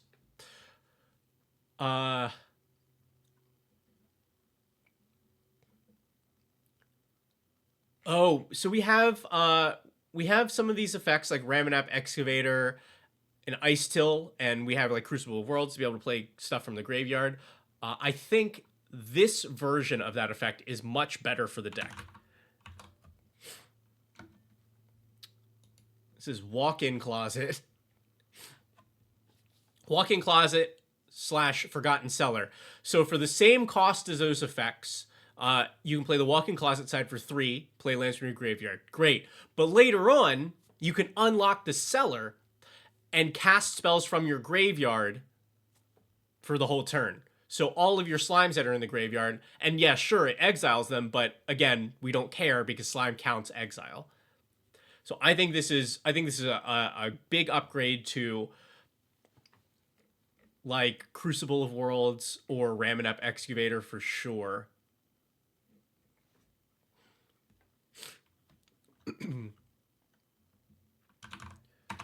I don't think this is I would run this card because it's another one of those cards that you can only run in a deck like this. But it's not particularly good here, but it's just super cute. Nantuko Shrine. When a player plays a spell, you make X 1/1s squirrels, where X is the number of cards in graveyards that share a name. Like, you'll make a bunch of 1/1s, sure, but it just doesn't function anywhere else. So, like, I feel like you gotta run it, right?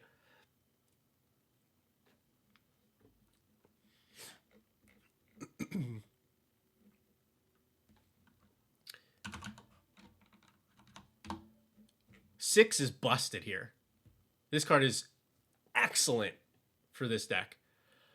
So like it mills allows you to get more slimes into the graveyard, but by giving permanents in your graveyard retrace, which like granted is not a lot, but is still something. It allows you to turn extra lands that you've drawn off of flubs that you're out of land drops for into more spells. It gets the land out of your hand so you can continue to draw more cards.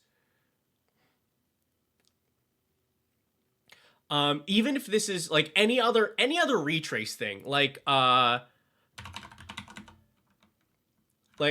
don't care what it is, but having some sort of retrace, repeatable retrace in the deck, I guess that's redundant, right? That's what retrace is. Retrace is repeatable. Helps you to stop getting like the flubs brick of, oh no, I've drawn my third land which I can't play. I'm now out of things to do. Uh-oh.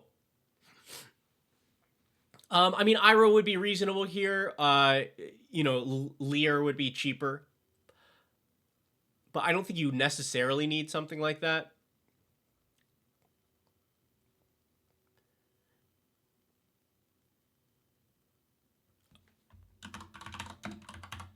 Summer Bloom also helps to fix the flubs brick problem.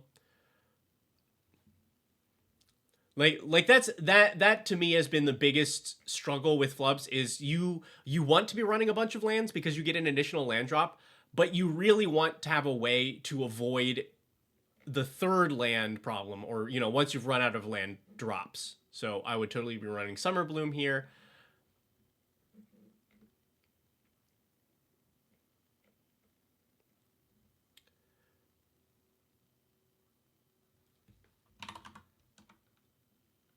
I don't remember which Ral that I want. I think I went Ral Monsoon Mage, right? Not Moonsoon. Monsoon. Okay. Ral is pretty solid here. Reduces your Slime Against Humanity by 1, but also we're going to be casting a bunch of them. Likelihood that you flip him is pretty high. Still is a cost reducer. Possible draw maybe if you need it. And then if you're able to alt Ral, then it's very good for slime. You exile the top 8 of your library. You can cast instant sorceries from those for free. Cool.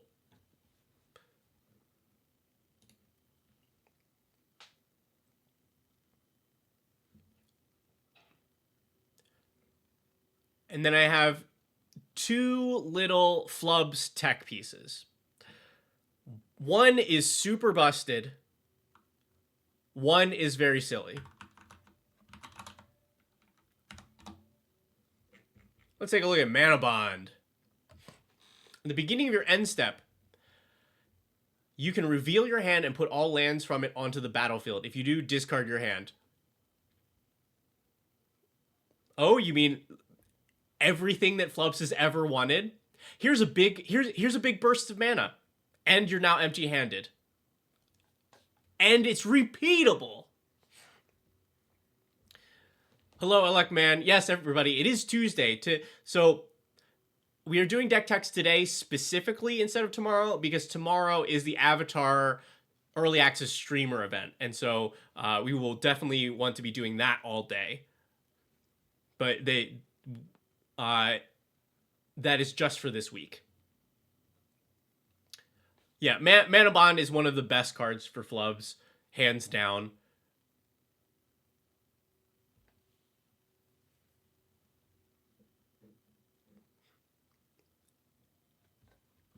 And then the silly one.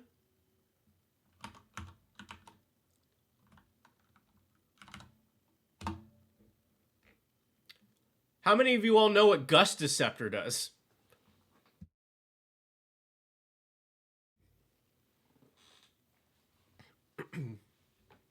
This card is...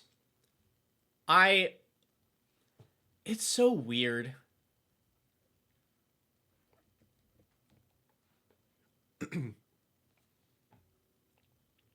So, it costs 0, and essentially what that weird little block of text does is you can tap it to store a card in the scepter. It is not in your hand. And then later you can tap it to return that card from the scepter to your hand. So it just holds a card for you. I don't know what, like, I don't understand what the purpose of this card was for. Especially in, Fallen Empires. No, this is Alliances. Like, what was this supposed to be used for at that point in the game?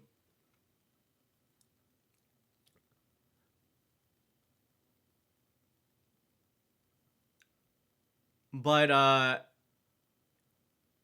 fun fact, this is, like, the first card that Mark Rosewater ever designed for Magic the Gathering.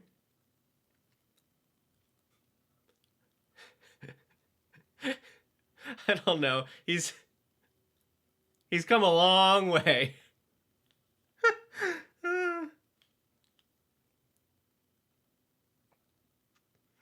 Hello, Big Ben.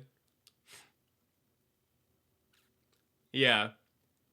But weirdly, this card is very good for Flubs. This card is very good for Flubs because it costs 0 to trigger him. And then we do want to have an empty hand, but sometimes we don't want to discard the thing that we have so you can store a card for later in the scepter and continue to draw more cards with Flubs. So maybe Maro was just planning ahead. He's like, yeah, in what, like 20 years, we'll print this card for Commander, a format that we have not invented yet. And so Gust Deceptor is going to be great with that.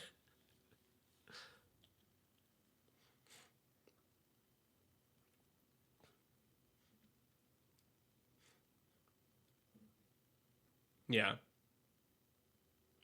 I think my last big tip for this deck. Ooh.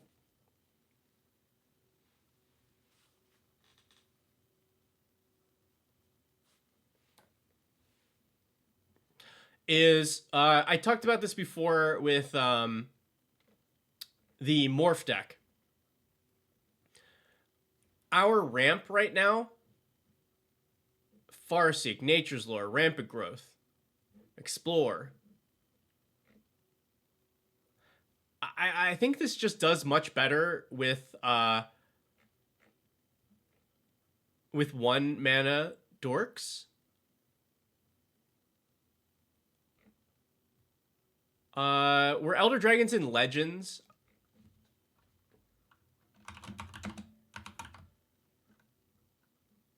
Oh yeah, that's not what dragon is in these. No dragon is in these colors, right?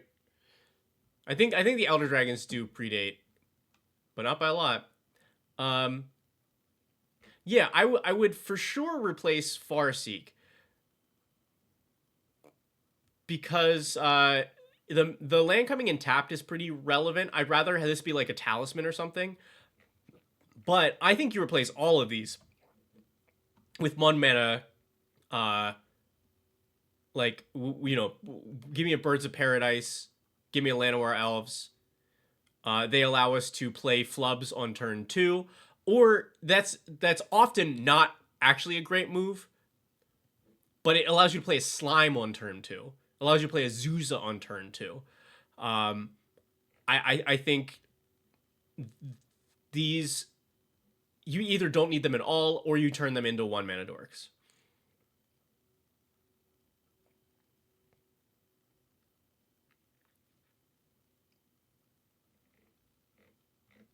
But yeah, nice and simple.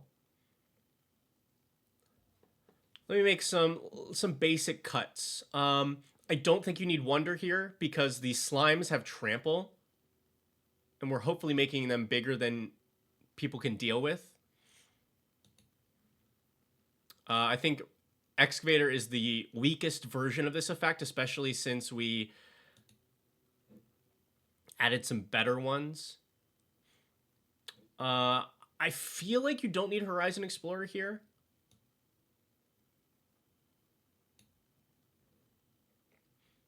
Let's see. Do I have any commanders from Avatar that I particularly like? Got my hopes dashed by Maud and Elk after they did takedowns of Katara the Fearless, Sokka, and Iroh. Oh yeah, well, that's because they don't like fun. Have you seen the decked out episode that we just put out? That game involved Katara is played. Yeah, yeah. Um,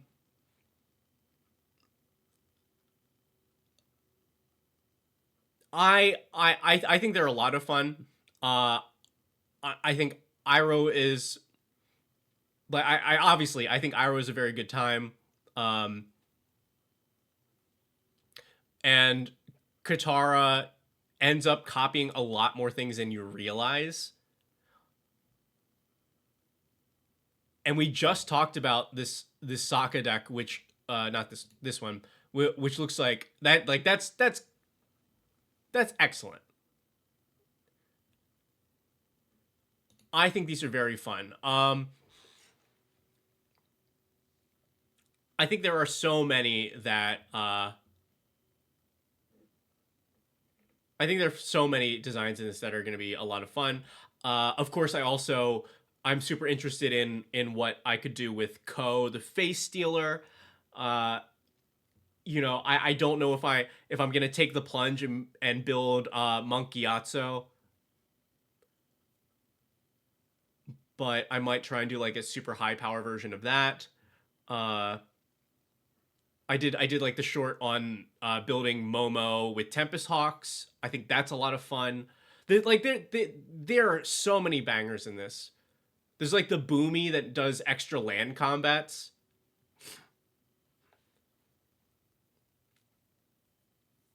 Yeah, and to be clear, I don't think that they are bad commanders. I think they're pretty good. Katara has the advantage of she is a good piece to an already existing strategy. Like allies are already good and they get a bunch of extra support in the 99 in the set. And so you don't have to build your deck around Katara. She just makes your deck go super crazy if she's on the board. And I like strategies like that where your your fun doesn't lose to I shot your commander a bunch of times. um, because I, work with someone that likes to do that at the commander table, and I all, um, yeah, I think Sokka is also a lot of fun.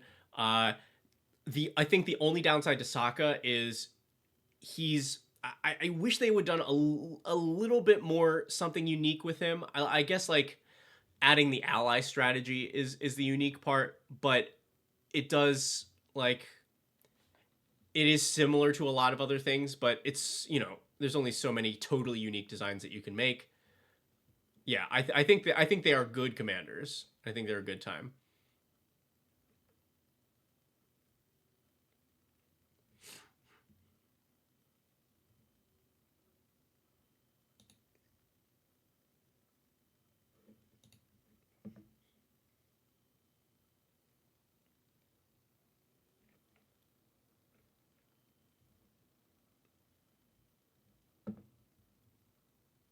Yeah, I think this is too many of these effects.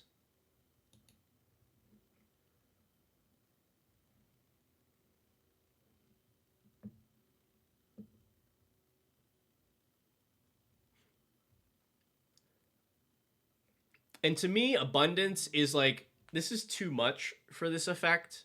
Like for this deck, I would rather have cheaper ways or like find ways to play around it. Like the card's good here. If you land it, you're happy, but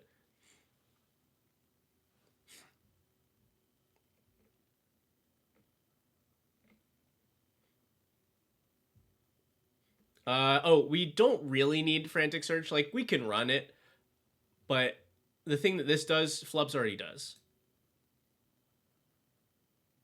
Like it gives you a Flubs cast, but you shouldn't have a problem being able to do that thing.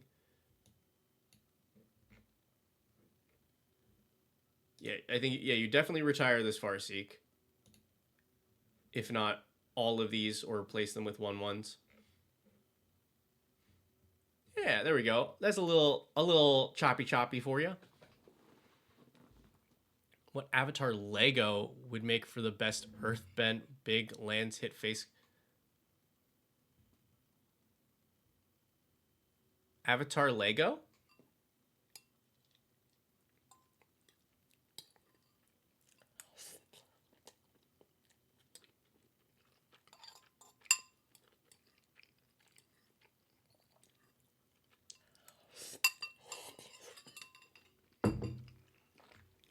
Yeah, that makes sense. Legend makes sense.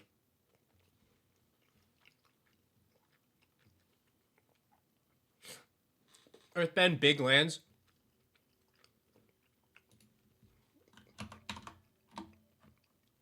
Yeah, I was thinking the mono green Toph. Like Kyoshi gives you what 8 for free, but I feel like Toph gives you more to work with. When a land you control enters, get an experience counter, and then you Earthbend equal number of experience counters you have.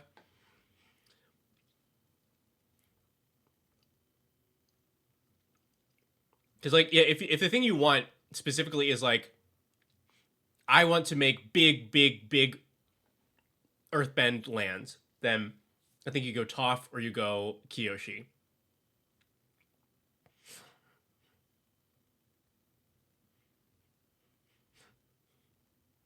Yeah. It's just like I think the ceiling for Toph is much higher than Kyoshi. Kyoshi is like gives you a lot of what you want on the card, but there's not much you can do with that.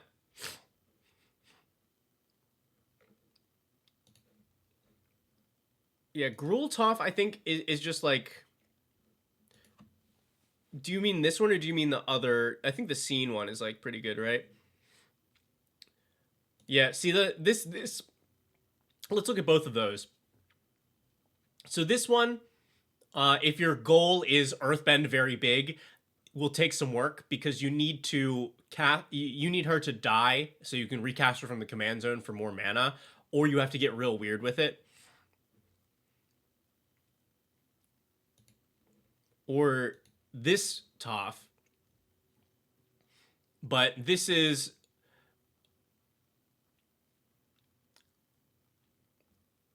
again will take a lot of setup.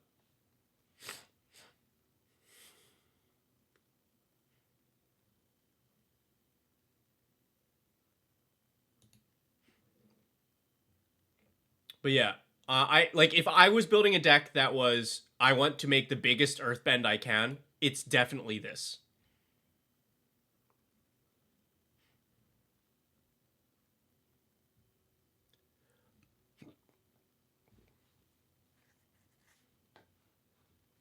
Wait, technically you need her in hand? No, you don't. Which one?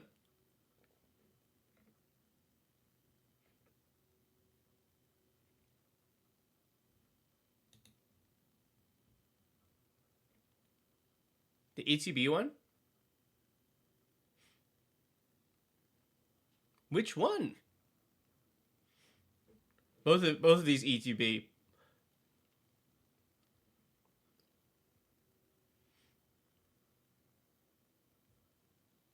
Scene top, this one?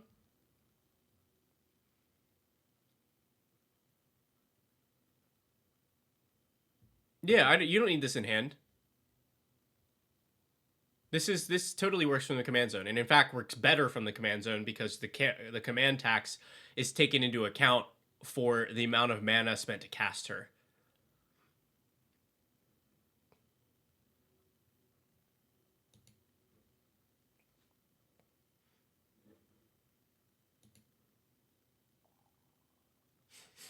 All right, we need to build a deck.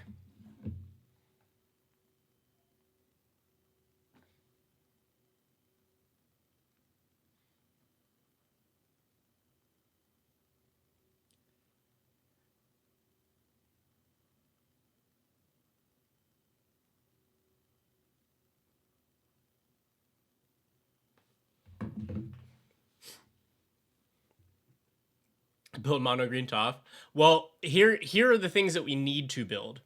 Let me bring up my super secret internal list.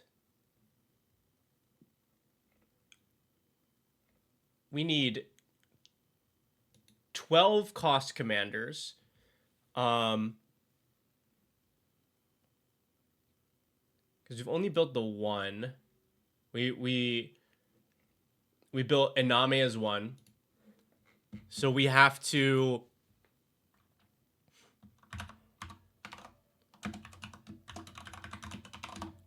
we could build one of these, not Iname, since we've already built it. Or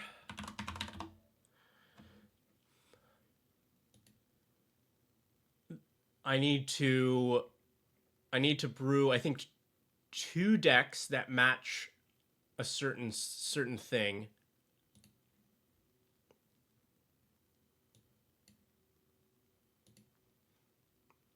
Top is 12. That's actually funny. That's actually really, if there were not exactly a perfect 4 that actually cost 12, then I would use that.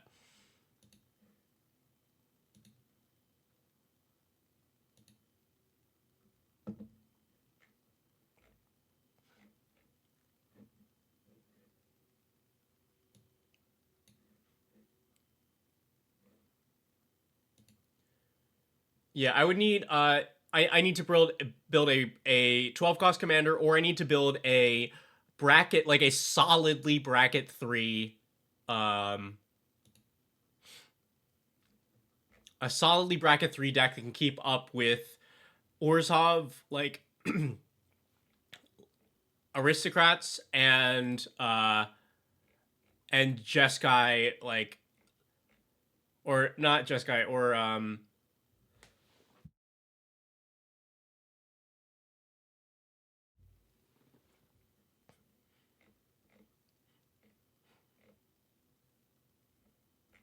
yeah, charge counters. Did we already done Avatar? No, I mean I'm very open to more Avatar decks, but we would need an avatar deck that is bracket 3 that keeps up with some pretty solid strategies. I think those are the two things I'm looking at.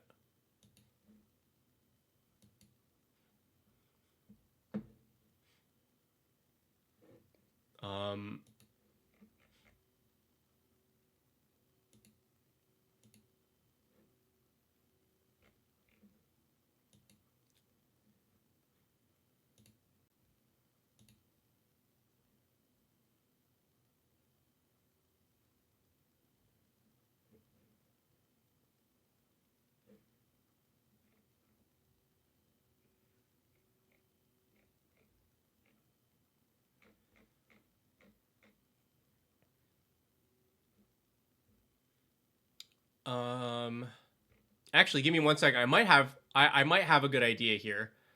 I'll still need some help figuring out what commander to do, but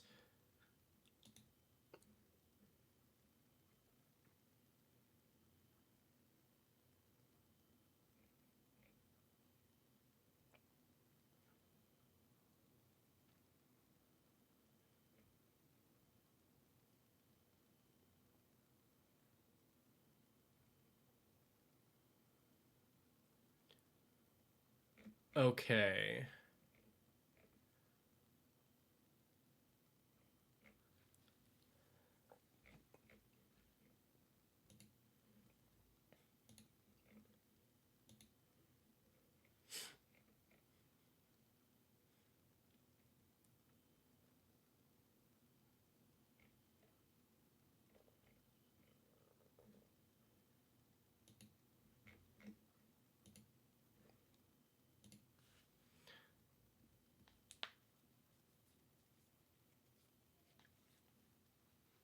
I'm going to be looking at it later today anyway.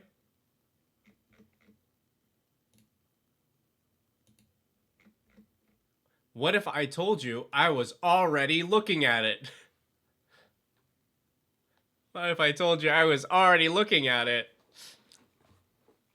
Yeah, so 0 point. That's I am looking to build a deck that can hang with that deck.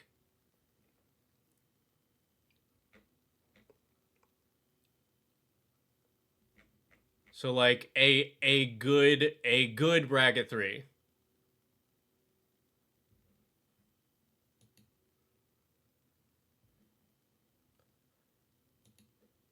I have the 4 lists.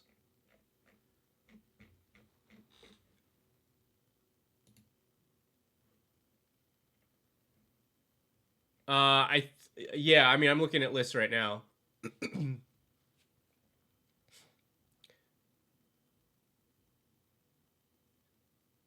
All right, so what I think I want here, if I look at, if I'm going through colors, let's see, this is Jeskai, this is Orzhov, there's no green. This also has no. All right, so I need a bracket 3, like a good bracket 3 that it has that is at least green.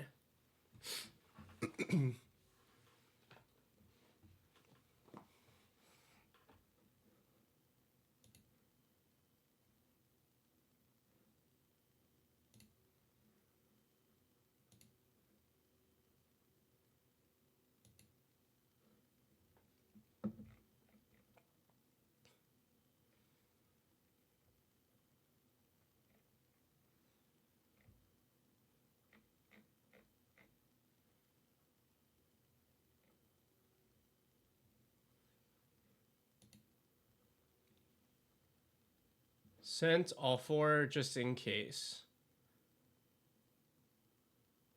Oh, yeah. I have these. Thank you. Ang at the Crossroads. I want to say this was the one I found the most boring of the Angs.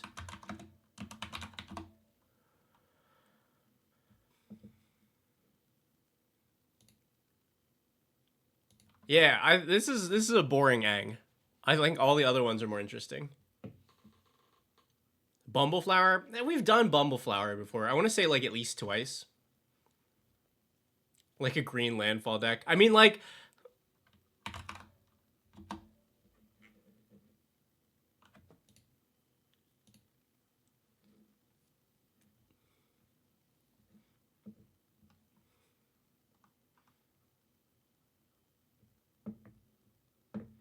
I could consider this.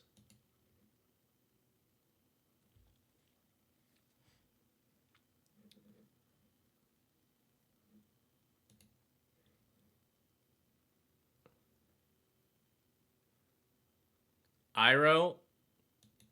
We already did Iro. We just did Iro.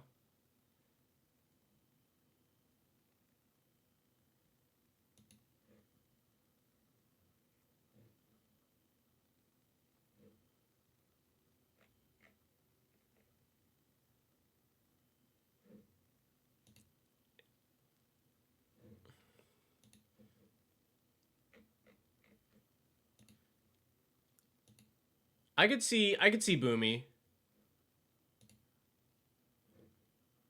Green sleeves. That is definitely an underrated.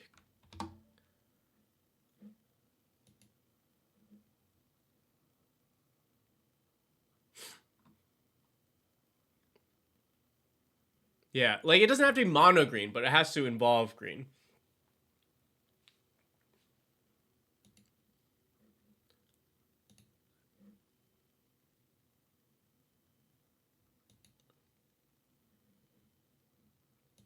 Let's see. TLA.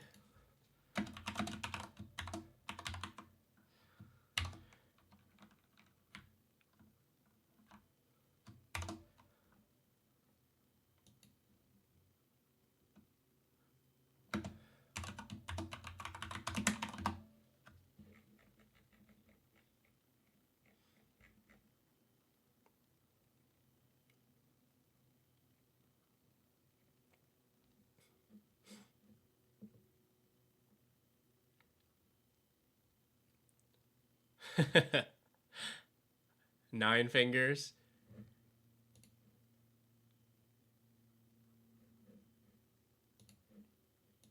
It's not all ladies though.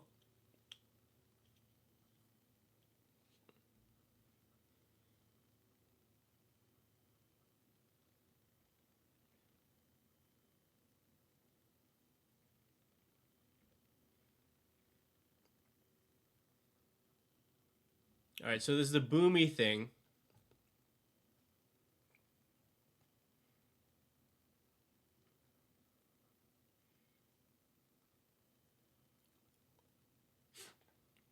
Like Boomy does seem like a lot of fun.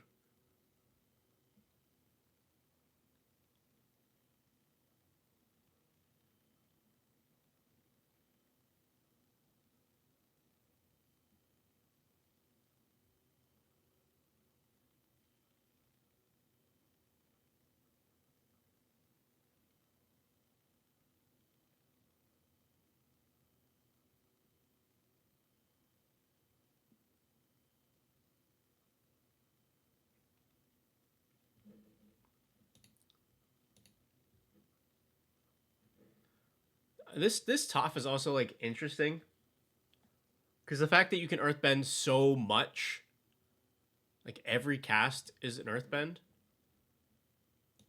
That's kind of fascinating.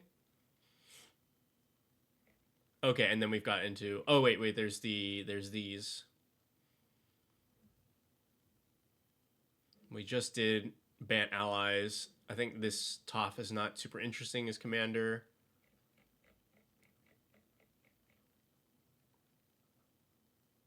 You Bosco. First metal bender. Yeah. But we just did it. We just did first metal bender. We could actually do the cabbage merchant, which we people were you all surprised that we did not for our first episode.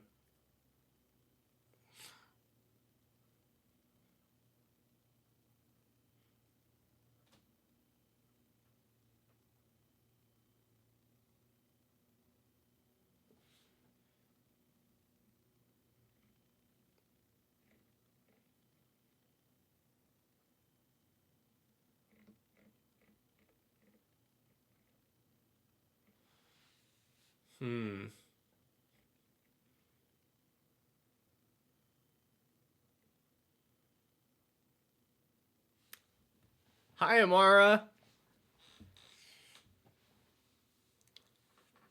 Hello, everybody. Thank you so much for the raid.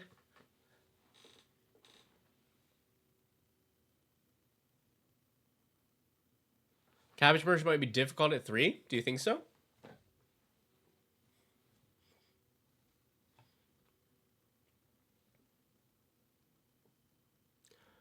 I think so. Our options are because I think at some point I got to make the Cabbage Merchant deck.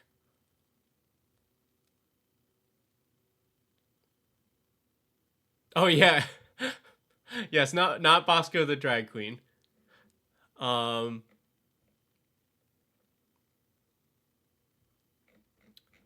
Yeah, I think Cabbage Merchant, Boomy,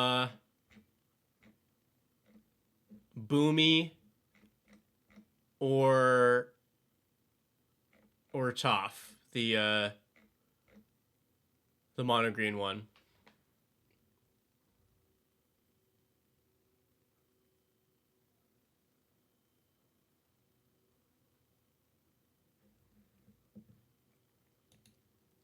Yeah. Oh, yeah.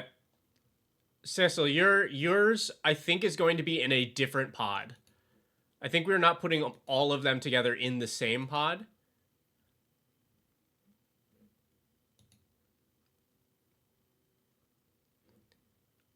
Only because that would mean that like some of them are built to as bracket 3s. Like yours is built within the confines of bracket 2.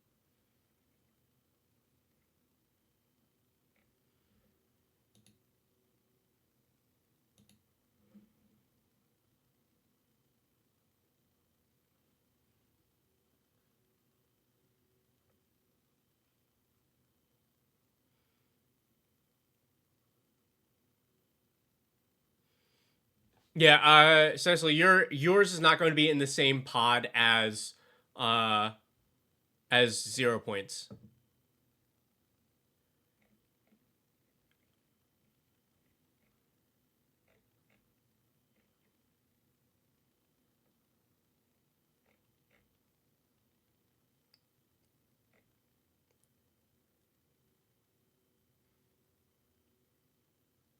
I think we give Boomy a shot here. Like this is a pretty unique ability that I think can hang in bracket 3 pretty solidly, and it is very different from what I think we will pair it against.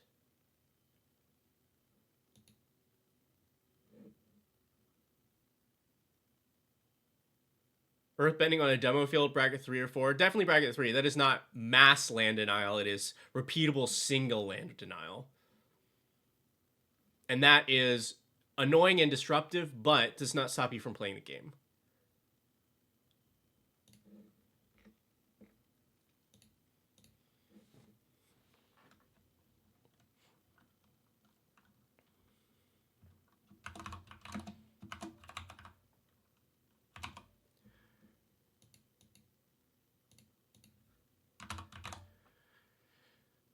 This is Unleashed.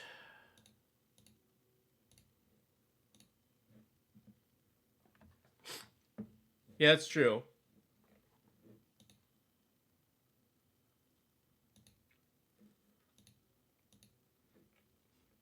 Okay. So we are going to be in bracket 3. I am totally okay with giving this deck an Ashaya. So we enter an Earthbend 4. So we don't have a steady source of Earthbending. And only land creatures can attack during that phase. Interesting. So what do we want to do with you?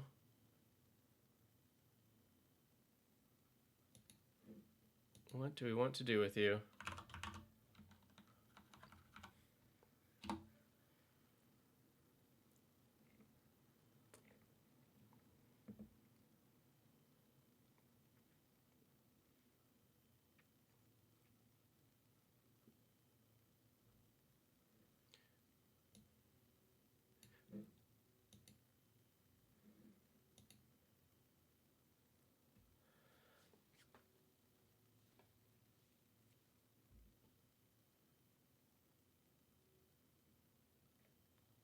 Like I still think we want a good amount of earth bending, but I'm trying to think if there's like a slightly alternate route that we can take.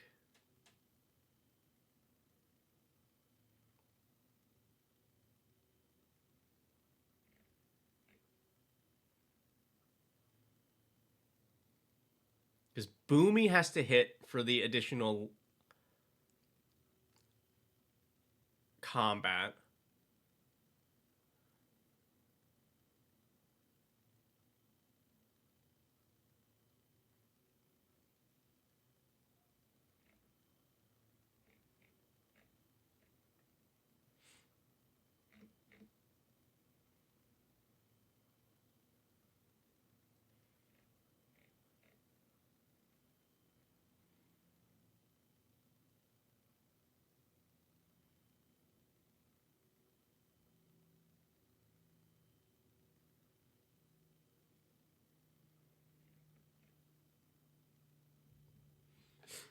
Make Bloomy unblockable for the turn. Yeah, I mean that makes sense. I I think I'm trying to decide if we because for those of you who saw the episode, we the Toph deck that was built for that was pretty dedicated to earthbending, and I'm trying to decide if there's a way to build this that is not pretty much the same thing.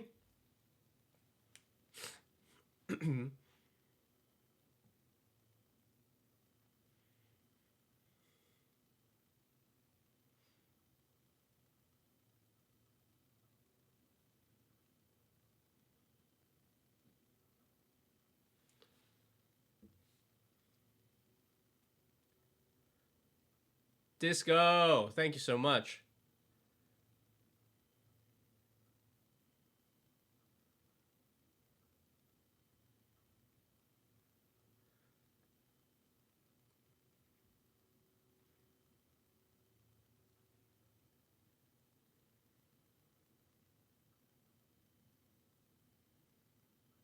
What'd you miss? I'm trying to decide if there's uh an angle to build Boomy that is not just earthbending. I think I'm okay with it if that's what the deck becomes, but only because we just did one. We just did a deck that was like that.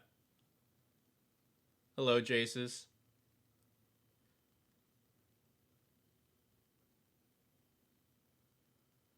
Hmm.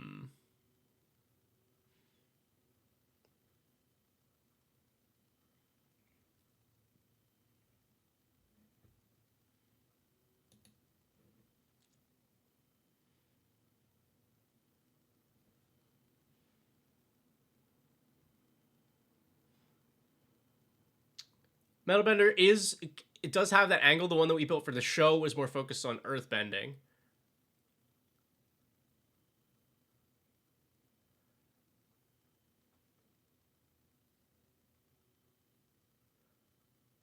Yeah, like no matter what, we'll have some earthbending in the deck. I am just racking my brain for if there is also something cute to be done here.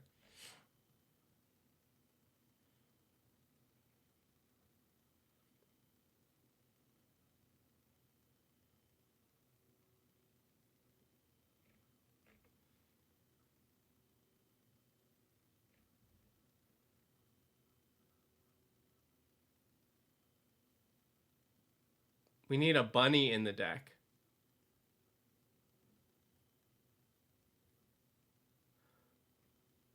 Okay, chat. What bunny goes in this deck?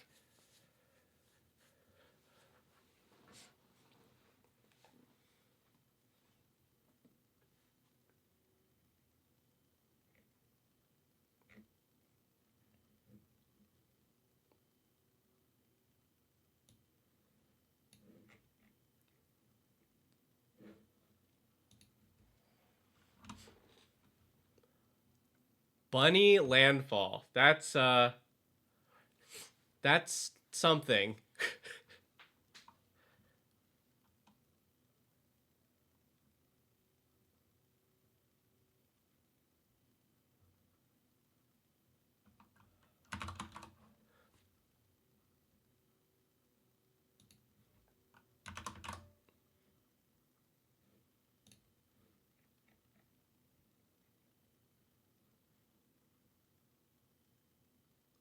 see, lessons, foods.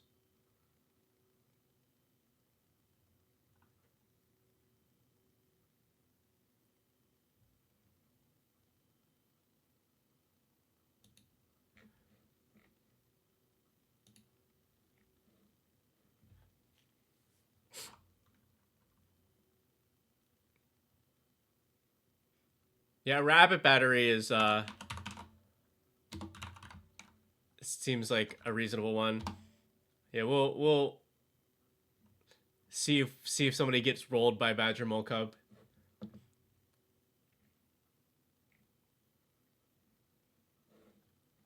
Hazard root. I don't know that I know this off the top of my head.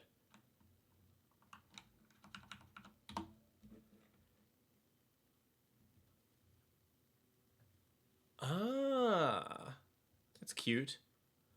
I don't think we will have a lot of tokens though. Okay. So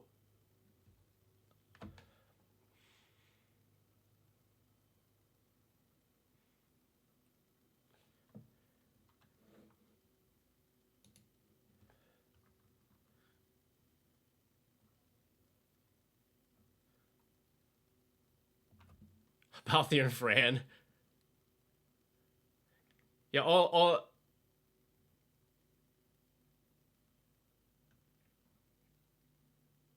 let's see. The Earthbent lands are not like they have no type, right? Yeah.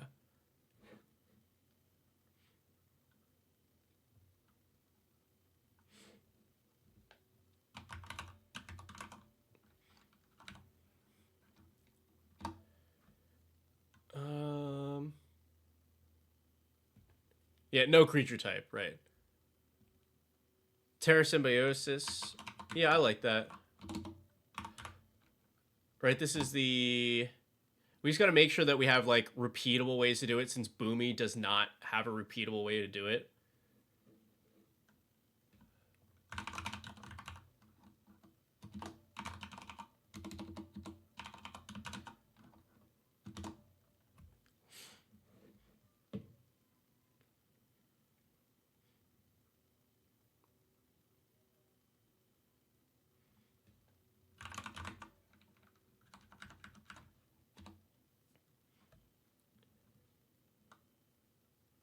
Bristly Bill.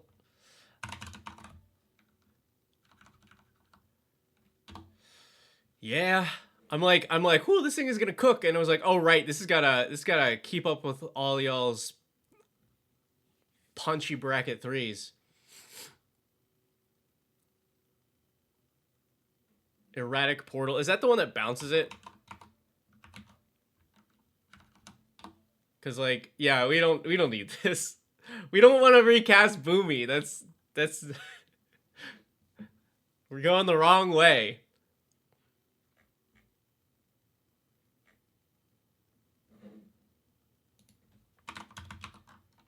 Yeah, I do think what Tanic is good here.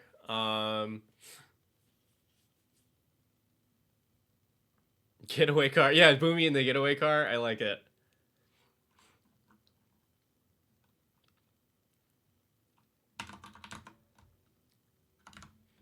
We definitely we go Raga Draga here. All of our lands get +2/+2, and they untap when they attack. Ozolith. Ozolith is fine. Oh, Kamal. Right. Big Kamal.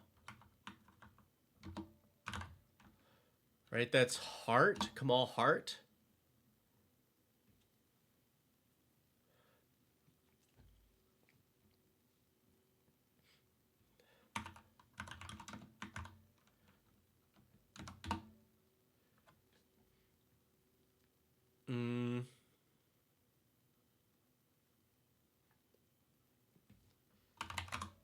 I do think we want Toph Teacher here. Probably the rest of the Tophs too, but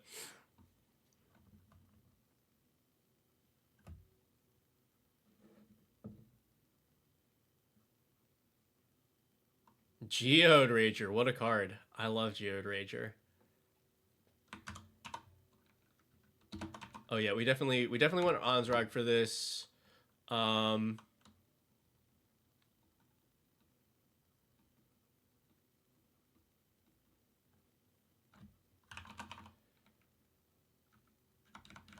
What about a little Liege of the Tangle action?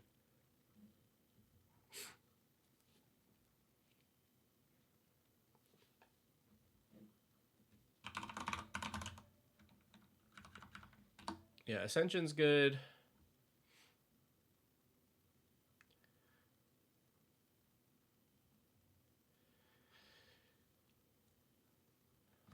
Man, I haven't run a Phylath for forever. This cares about basics, right? Which is why... Yeah.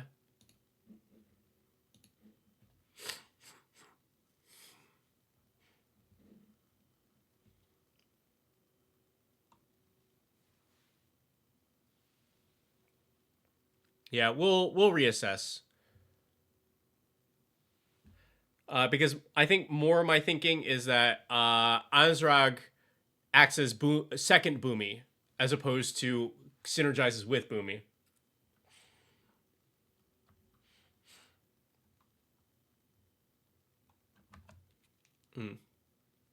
You know what? What if this is big lands? What if this is big lands? So we were just talking about this. What if that is the oh Minsk? Actually, I really like that. Minsk and Boo, because the ability is target creature with trample or haste, but earthbending does in fact give haste, right? Yeah. So like, and yeah, it becomes a creature with haste, so it just has that all the time. Hey, Lumber. Here, I should swap this over. Switch printing. Use one that we can read. So yeah. I think I want to go that direction because in the episode, what we saw for the most part was Maldhound doing like little bits of earthbending, small earthbending, grinding value. I think I want this to be like land beats.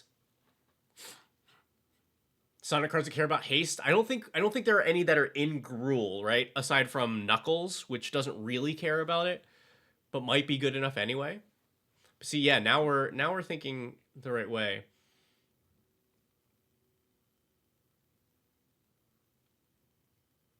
Yeah, so what are I want? Oh, that's not what I want. I want this. I want. What are the things that make big earthbend? Oh yeah, we definitely need Bossing Say. Ooh, Bitter Work. That's very solid. This is a possible draw 3 and makes a 4/4.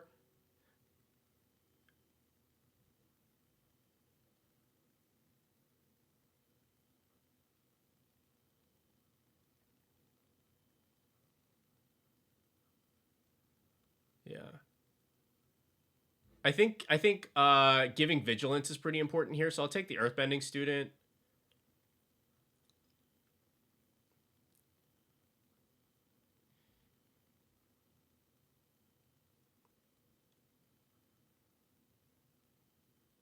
Earthbend X, where X number of forests you control. This is actually very good because, you know, Yavimaya exists. Boulder attacks Earthbend X or X number of creatures you control a power 4 greater. That's exactly what we're trying to do. Oh yeah, Legend of Kyoshi seems pretty great here.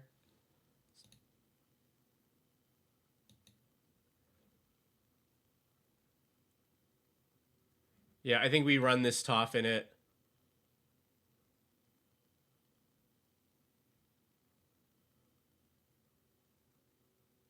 And we run this Toph in it. Okay, yeah, I feel like I have a better direction now. So we're doing like ferocious lands.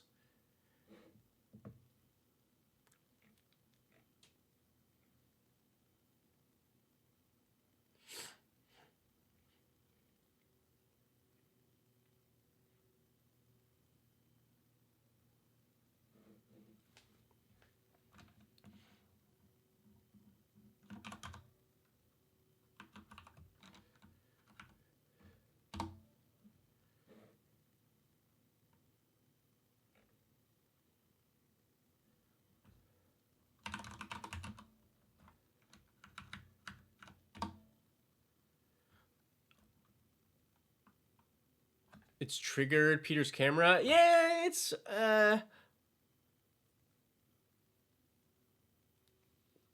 it does mean that you have to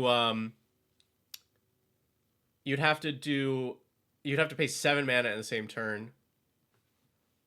I guess you can copy the additional combats, but like that's also a little funky because you would get 2 untaps right away.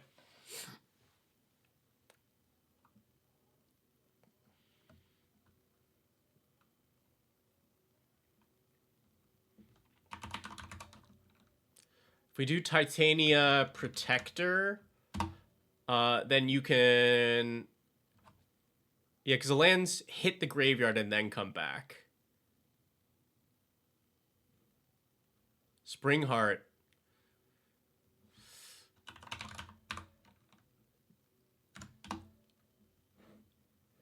Yeah, Springheart's solid here.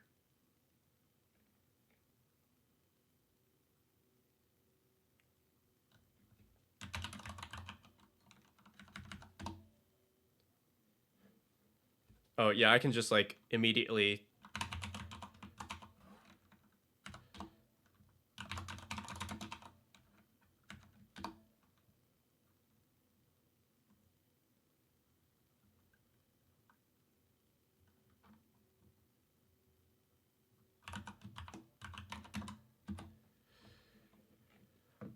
Trying to think if there's...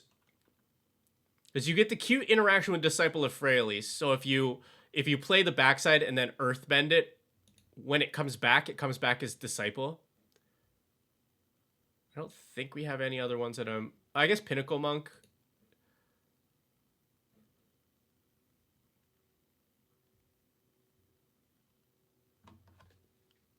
I'm pretty fine with this Stump Stomp too.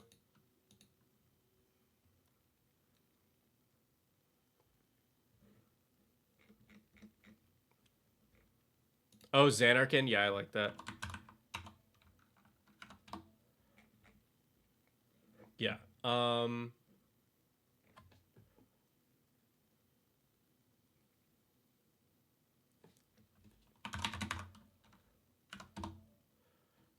Yeah. So, like, yeah, chunky land.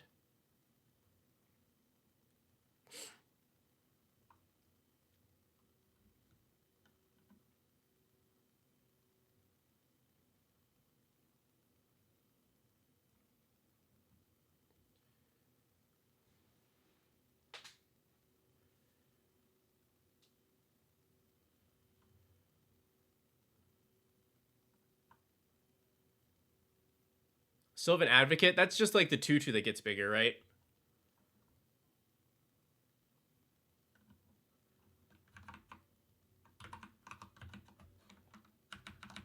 I'm putting a Kamal's Will in here because I like this card. And what this does is it can be used as a save your stuff because you can just turn your lands indestructible if you need to, if we have not Earthbent them. It's also removal. Also gives the vigilance. Cascading Cataracts, Bridge. Oh yeah, the Indestructibles. Yeah.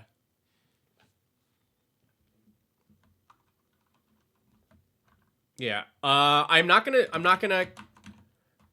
focus on lands too much right now. I usually leave those to the end, but like these are...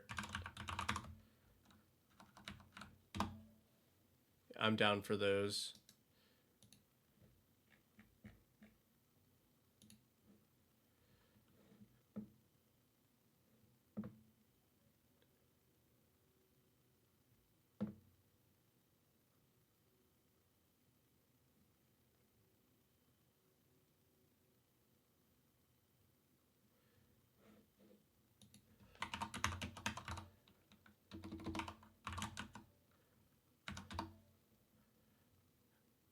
Run the board wipe.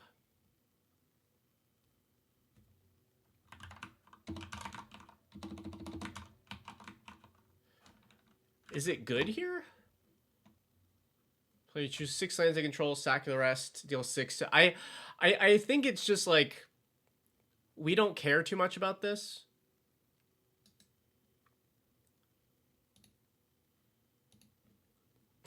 You do get your lands back, but I mean that's true for like any board wipe we cast at that point, right?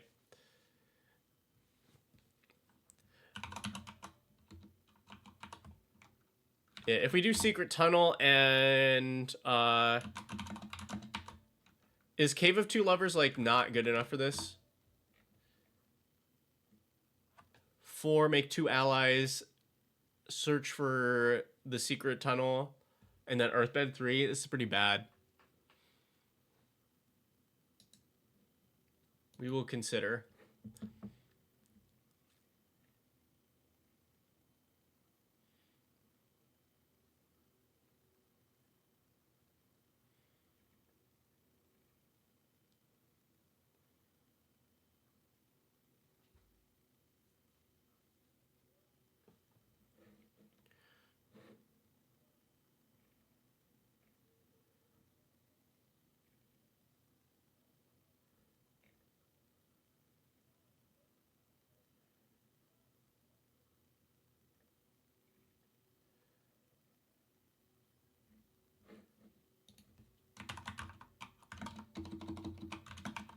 Oh man.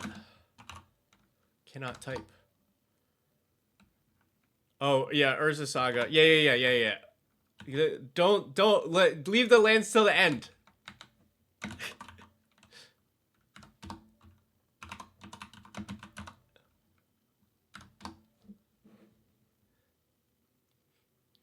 It's easier for me to track. It's an enchantment. Get out of here.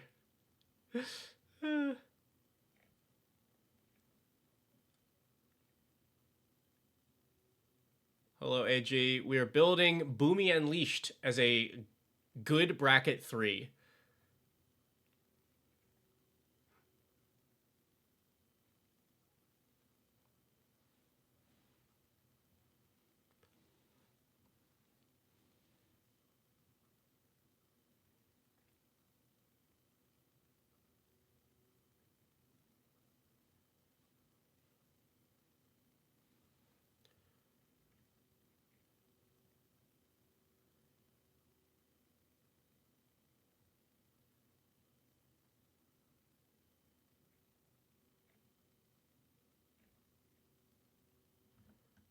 Ooh. Love a good Staff of Titania.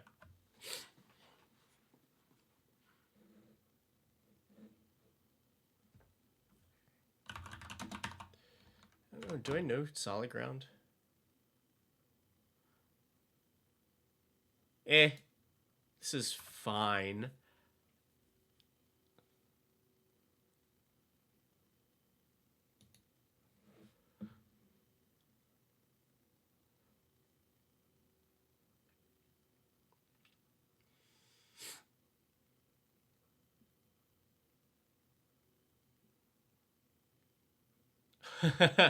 They understood lands. That's the most important part.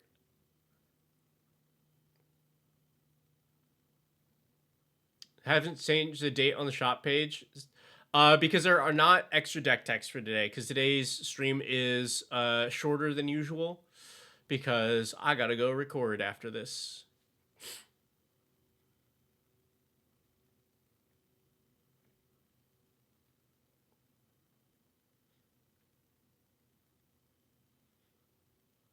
Yeah.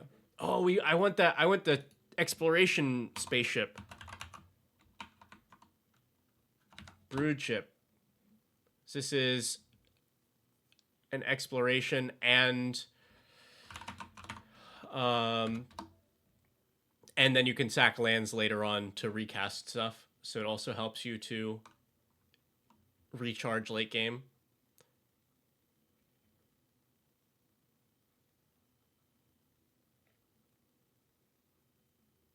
Oh. I think this is a pretty good Dolmen Gate. Because now Boomy, you can just send Boomy and not worry about it, since he's the one that has to hit.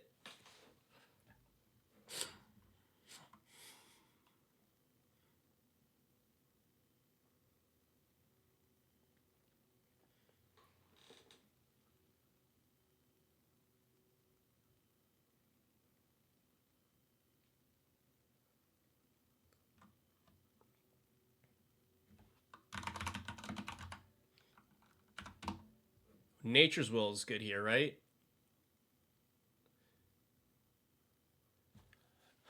Yeah, it's pretty good here.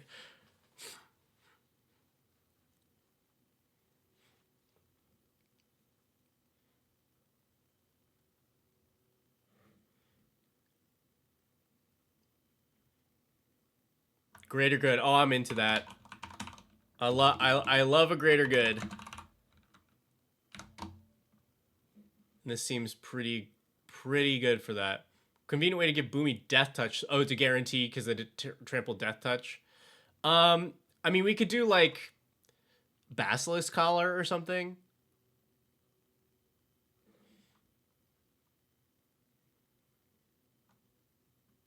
Or Frostfang. Frostfang's pretty good.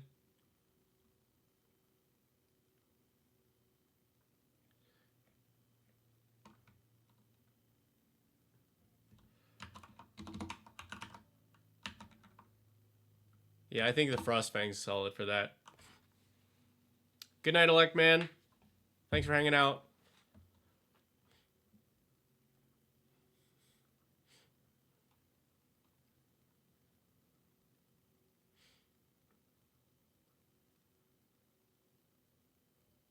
Bard class. I think that's one to look back at. You know, like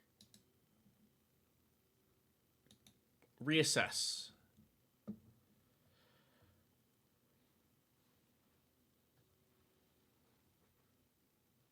Like Henge here. I mean, like, I think we like Henge anywhere. But yeah. Especially if we get one of the, Banyan Tree?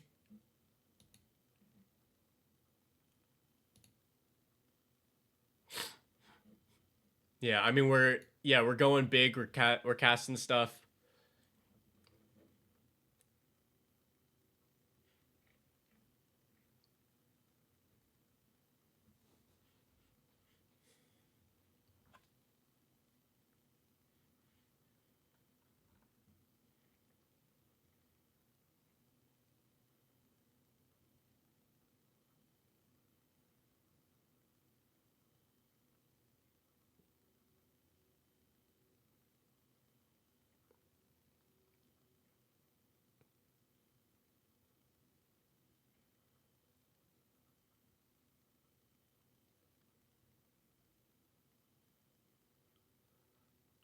Let's see.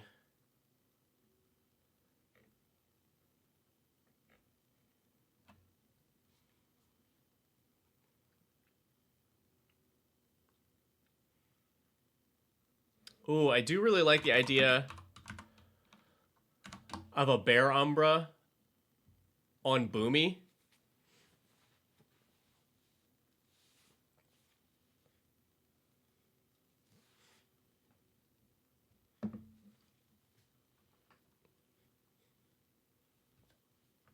Wilderness Wreck.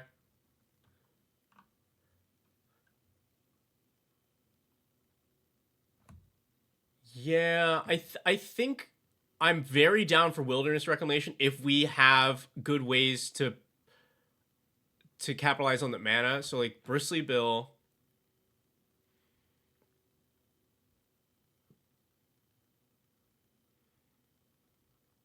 Yeah, because like otherwise I'd rather just give them Vigilance.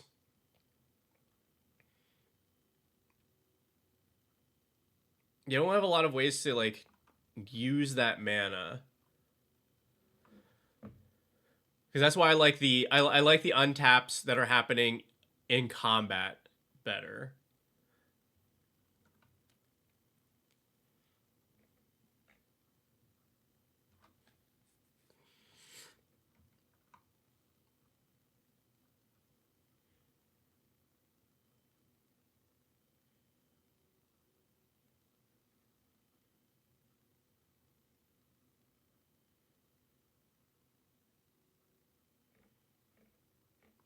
Arch of Orazka? Get out of here. Robin Princess, have you not updated your deck since like 2015 or something?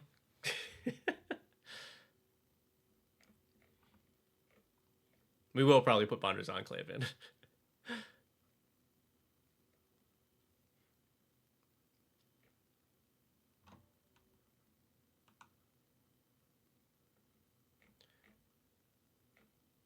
Are there more like, because we actually like kind of light on the earth bending, right?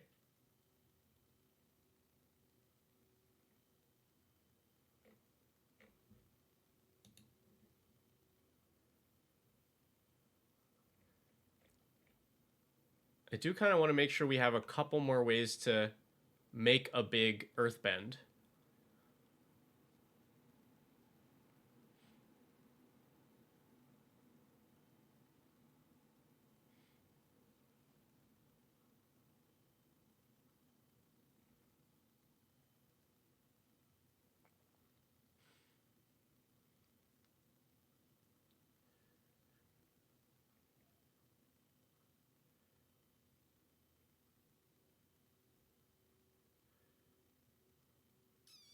Hmm.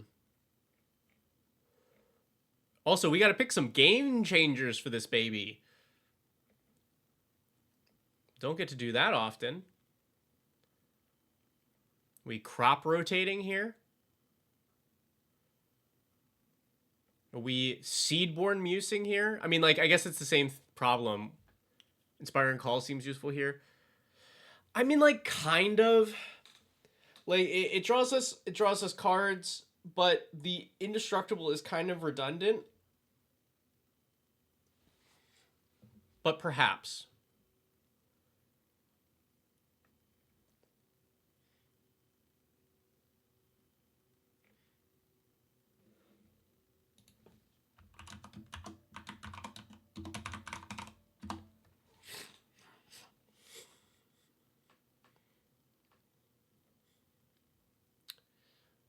I mean, is this crop rotation Field of the Dead? Maybe that's actually, so that that's two. Is this a glacial? Is this glacial chasm?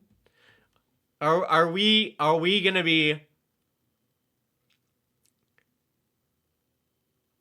Do we put this? This has never been on the show before. Unless it snuck its way into like a super early episode.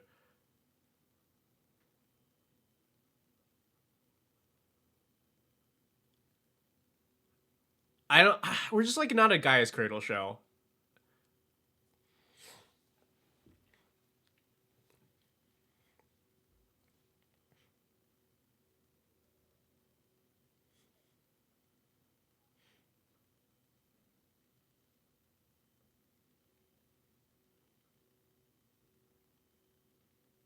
The tabernacle.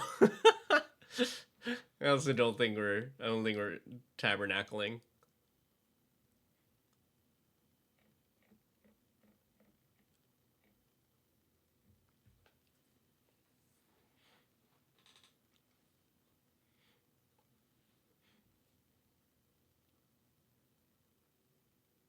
Yeah, so I think we're definitely on crop rotation, and I think Field of the Dead makes a lot of sense here. And then we'll consider the last one. Like, it could be Cradle. It's just like, so one of the things behind the scenes, as we're building decks, we want decks to be relatable and accessible to anybody that's watching the show. And some game changers, like crop rotation, are much more accessible and therefore relatable to people. Anybody can get a crop rotation. Not everybody can get a Gaia's Cradle.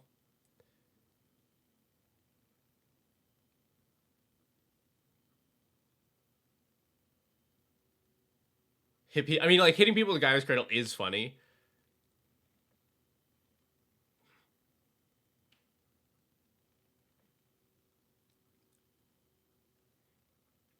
Yeah, we'll come back to this. I think, like, Worldly Tutor would be fine. We maybe do the Cradle, but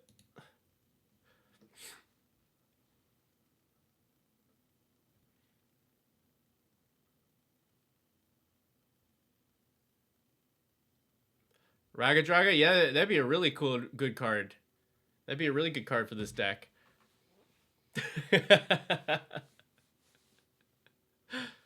Worldly tutor for a shy. Actually, that's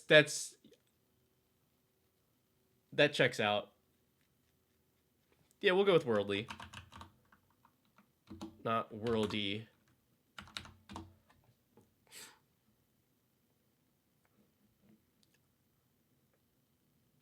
I mean, I think you're still smart. I was just too fast for you. All right. Well, we're at 61, but 9 of those are lands.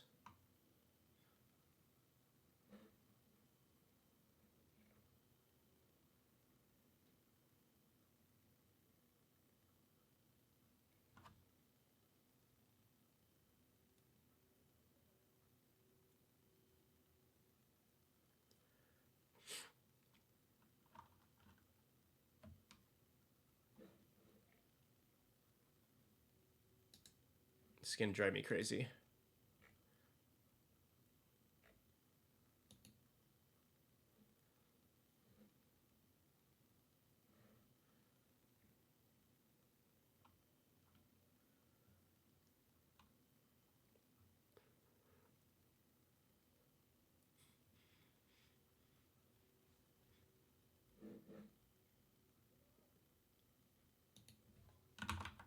I'm okay with Sylvan. I think somebody said Blossoming Tortoise earlier too, and like already just looking at some of the lands that we'll have, I think that's starting to be pretty reasonable.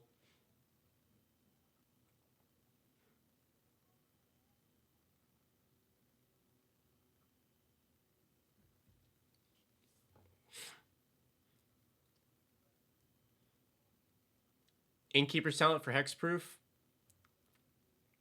Eh.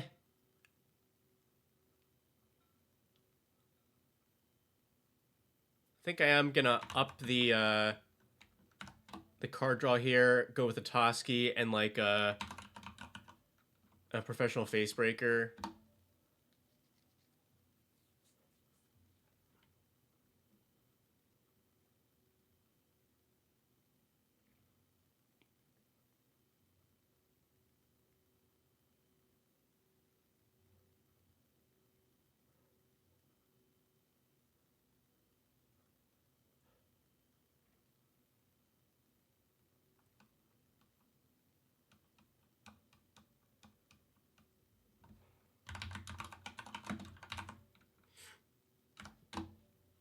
All right. I think this is a very solid base for what we want to do. And that's all I was looking for right now. I probably am going to end the stream because I just want to make sure that I'm prepped for a recording later, and I have some emails to respond to, and there's something weird that's happening with my voice right now.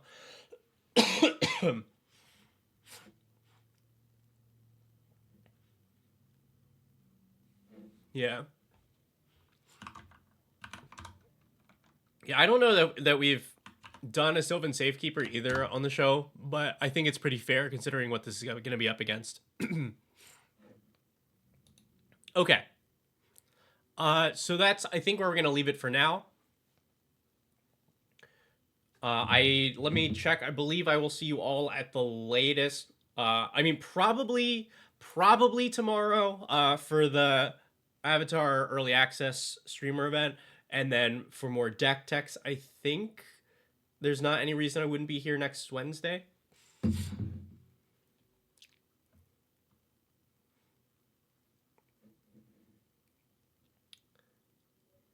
So yeah, really appreciate you all hanging out.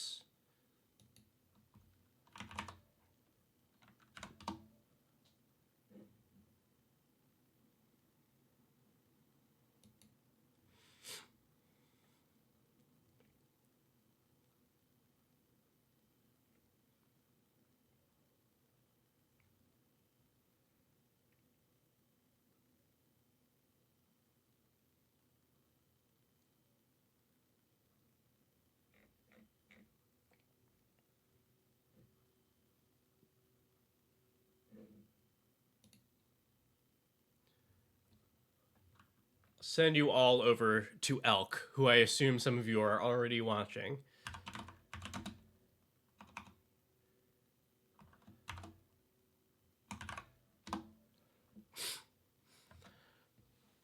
Thanks, everybody. I will see you soon.